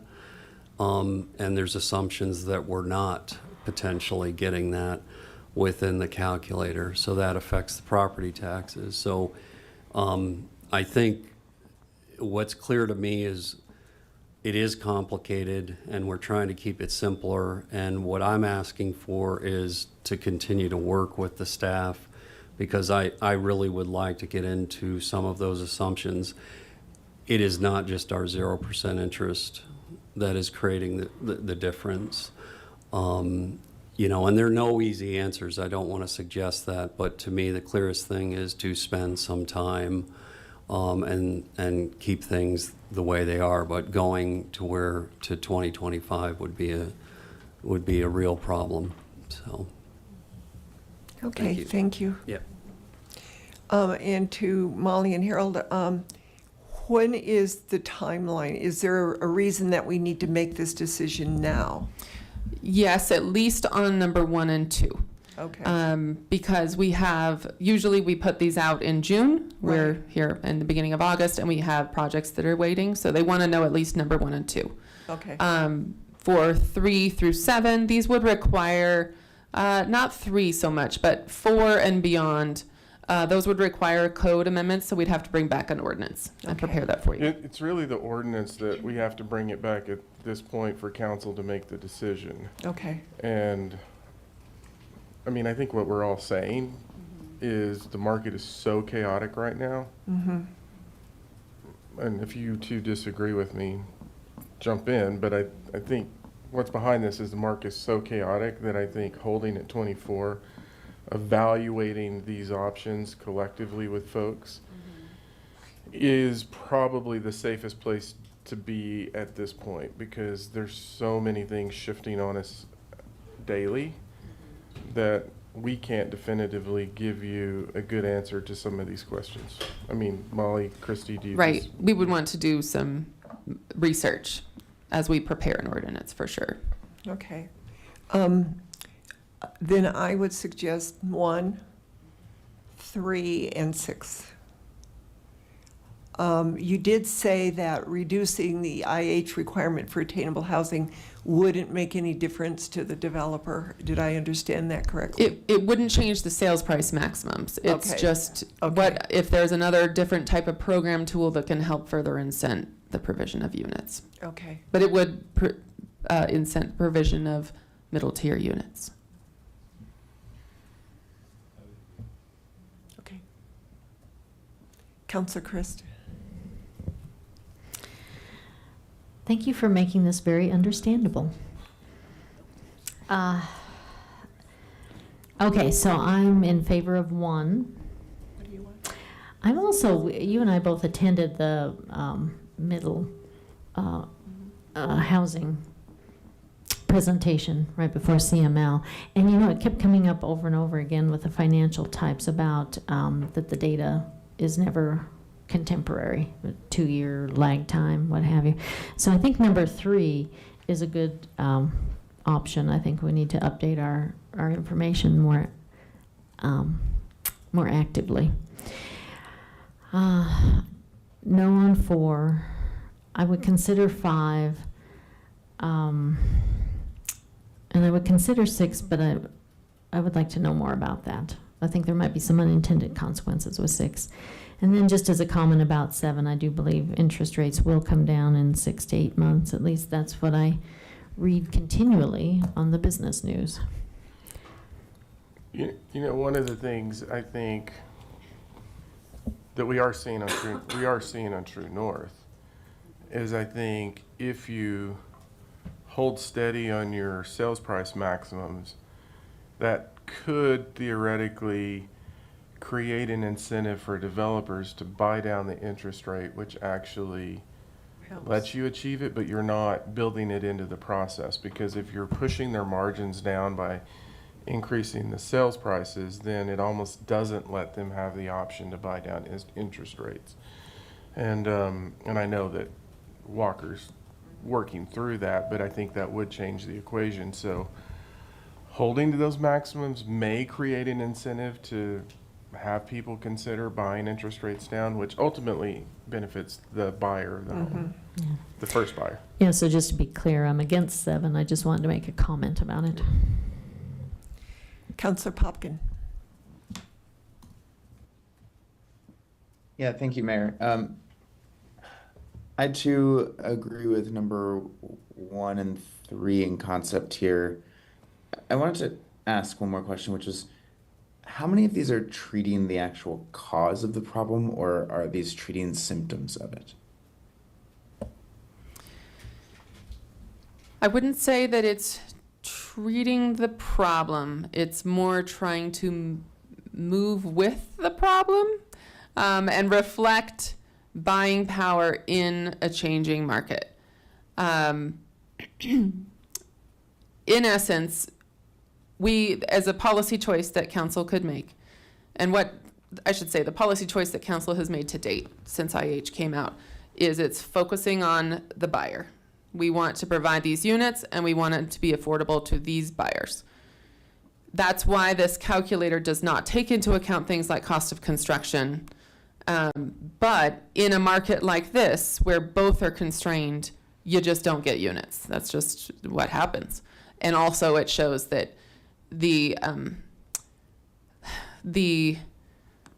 an eligible home buyer is really not out there until you're past 100% AMI, unless the city does other types of subsidy programs, or the state, or other resources out there. So I think the problem today is that we have a tool that is good for reflecting buying power, but there isn't necessarily the perfect solution that solves both the buyer's problem and the developer's problem altogether, because we have so many factors that are out of our control. So it's more trying to make adjustments to make as much balance as we can to both benefit buyers, but also actually get something from a developer, or you make a policy choice that swings it one way or the other.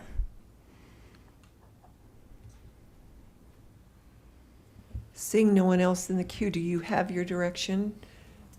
So I think it's clear on number 1. Mm-hmm. And I think I've got number 3 sounds okay. We have a no on 4 and 5, with 1 maybe on 5. Does this sound correct? Mm-hmm. No on 7. What was the Yeah. consensus on 6? Interested in learning more about 6. Learning more. Okay. Okay. I think we have our direction then. Okay. Anything else? It's very complicated. It really is. Yeah, and I think for perspective, when we went to CML, some of you all were on the housing conversation. I mean, there's a city that their inclusionary housing requirement was what, $240,000 per unit. And so everybody's kind of tackling this in different ways, but I think that's a different beast altogether. So to the point that Councilmember Popkin asked, what's the problem? Interest rates, construction materials of just material costs, labor. I mean, all of these things that's inherently the problem. And I think the model works in normal conditions. We've been in anything but normal conditions. And that's what tends to break models, is the abnormal conditions. Yeah, sorry. No, you're fine. Just one more point on item number 6 is that, so we have our housing needs assessment, which was finalized in 2023. We're going to be undertaking the process of updating that to conform with new state requirements that came out of Senate Bill 24-174, which has very specific rules for what needs to be in housing needs assessments that came out of DOLA. So we're going to be updating that housing needs assessment over the next year. And I think that also that process will better inform this decision of potentially defining capital A affordable for sale at 100% AMI. So I think it's good timing with that process. And lastly, I did just want to publicly acknowledge Katie Silvis couldn't be here tonight. She's out sick, but she did a lot of the data crunching with MLS data to do spreadsheets on spreadsheets on spreadsheets to get us to this point where we feel really comfortable with our data and recommendations. She's our homeownership specialist on the team, and she would normally be here, but she's out with a medical issue, so I just wanted to acknowledge her. Well, thank her for us. Hey Molly, real quick, not to take any, do we have an update on True North for the council in terms of how many people have come in? How many are moving through the application process? Are we still seeing that 50-ish% people that aren't qualifying? I don't know. Katie would know the numbers because she's Okay. doing the eligibility, but I know that we're getting a good number of folks pre-qualified from Elevations Credit Union, and we are processing the first batch of eligibility for city employees, and the goal is to start site selection on August 18th, which is driving the need to make this decision tonight because they need to know which sales prices to lock in to start drafting contracts. But we can certainly get you updated number on the number of applications. But for the past 4 weeks, certainly, I would say Katie's been just focusing on income eligibility. So we're processing dozens of folks at this point for phase one. I think my point is, what's in my mind is, even though the houses are as low as we've seen for new construction, or toward that area, in the example I gave you on somebody who qualifies for down payment assistance, we're still seeing people that aren't qualifying. And when I think of True North, and I think of the bonus points and live here, retired here, those types of things, the data set that I'm going to be really interested in is how many people aren't qualifying for this price point, because that's our first real data set to really show what we can do. The needs assessment, and it's good data, but this is granular data that's showing how many people aren't able to buy homes. And I think that's what we're seeing driving the need for other housing, is the fact that there's just nothing there. And so that's the data set that I'm going to be really keen on. Katie is watching. Okay, over 1,000 households are on the interest list. Well over 200 are able to carry a mortgage. Going through the preference and mortgage applications now for the first 54 homes. So far, 8 are eligible, 12 are next up in the queue, and then everybody else, we're just lining them up and pushing them through that eligibility review. And I'm glad you brought that up, Harold, because you mentioned the construction side and their challenges, but this is what I sometimes don't think, that residents who come and tell us that we just need to drop our fees, and it's the income to debt ratio that the individual buyer has to be able to qualify for. Yeah, so I think It's on hard. the fee piece, I think the highest fees that we had on any one house was $30,000.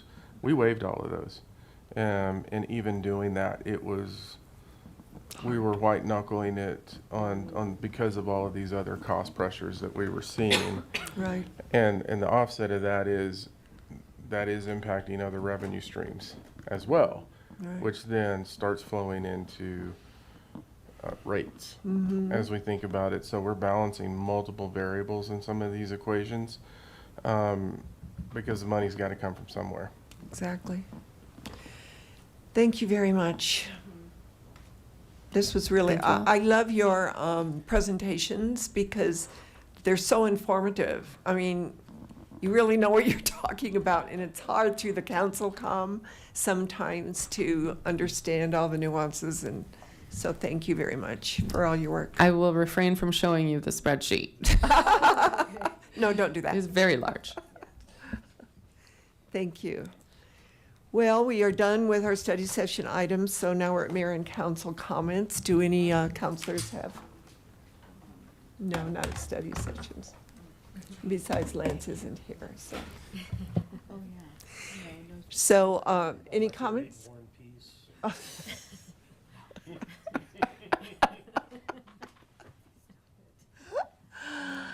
Oh, nope, Mr. Popkin. Oh, Mr. Popkin, Councilor Popkin. Thank you, Mayor Peck. Just very briefly, just wanted to thank council for being flexible with the virtual attendance for a couple meetings. This is the third and final of the ones I asked about post-appointment, knowing that I had professional commitments. So thank you very much. Sorry for a couple of the internet connectivity issues today. I'm not on Nextlight, so I couldn't promise that it would be a well-connected system inherently, even though I'm at a large hotel in Chicago. How many stories is that hotel? I don't know, I'm on floor 24. Oh, well, okay. Yeah. But you'd be impressed at how little traffic, vehicle traffic is actually in the streets. So design really matters of infrastructure and transportation options, and even when Thank you have you, a thank you. That's really important to me. Oh, my goodness. City manager comments. City attorney. All those in favor? Aye. We are adjourned. Thank you, bye.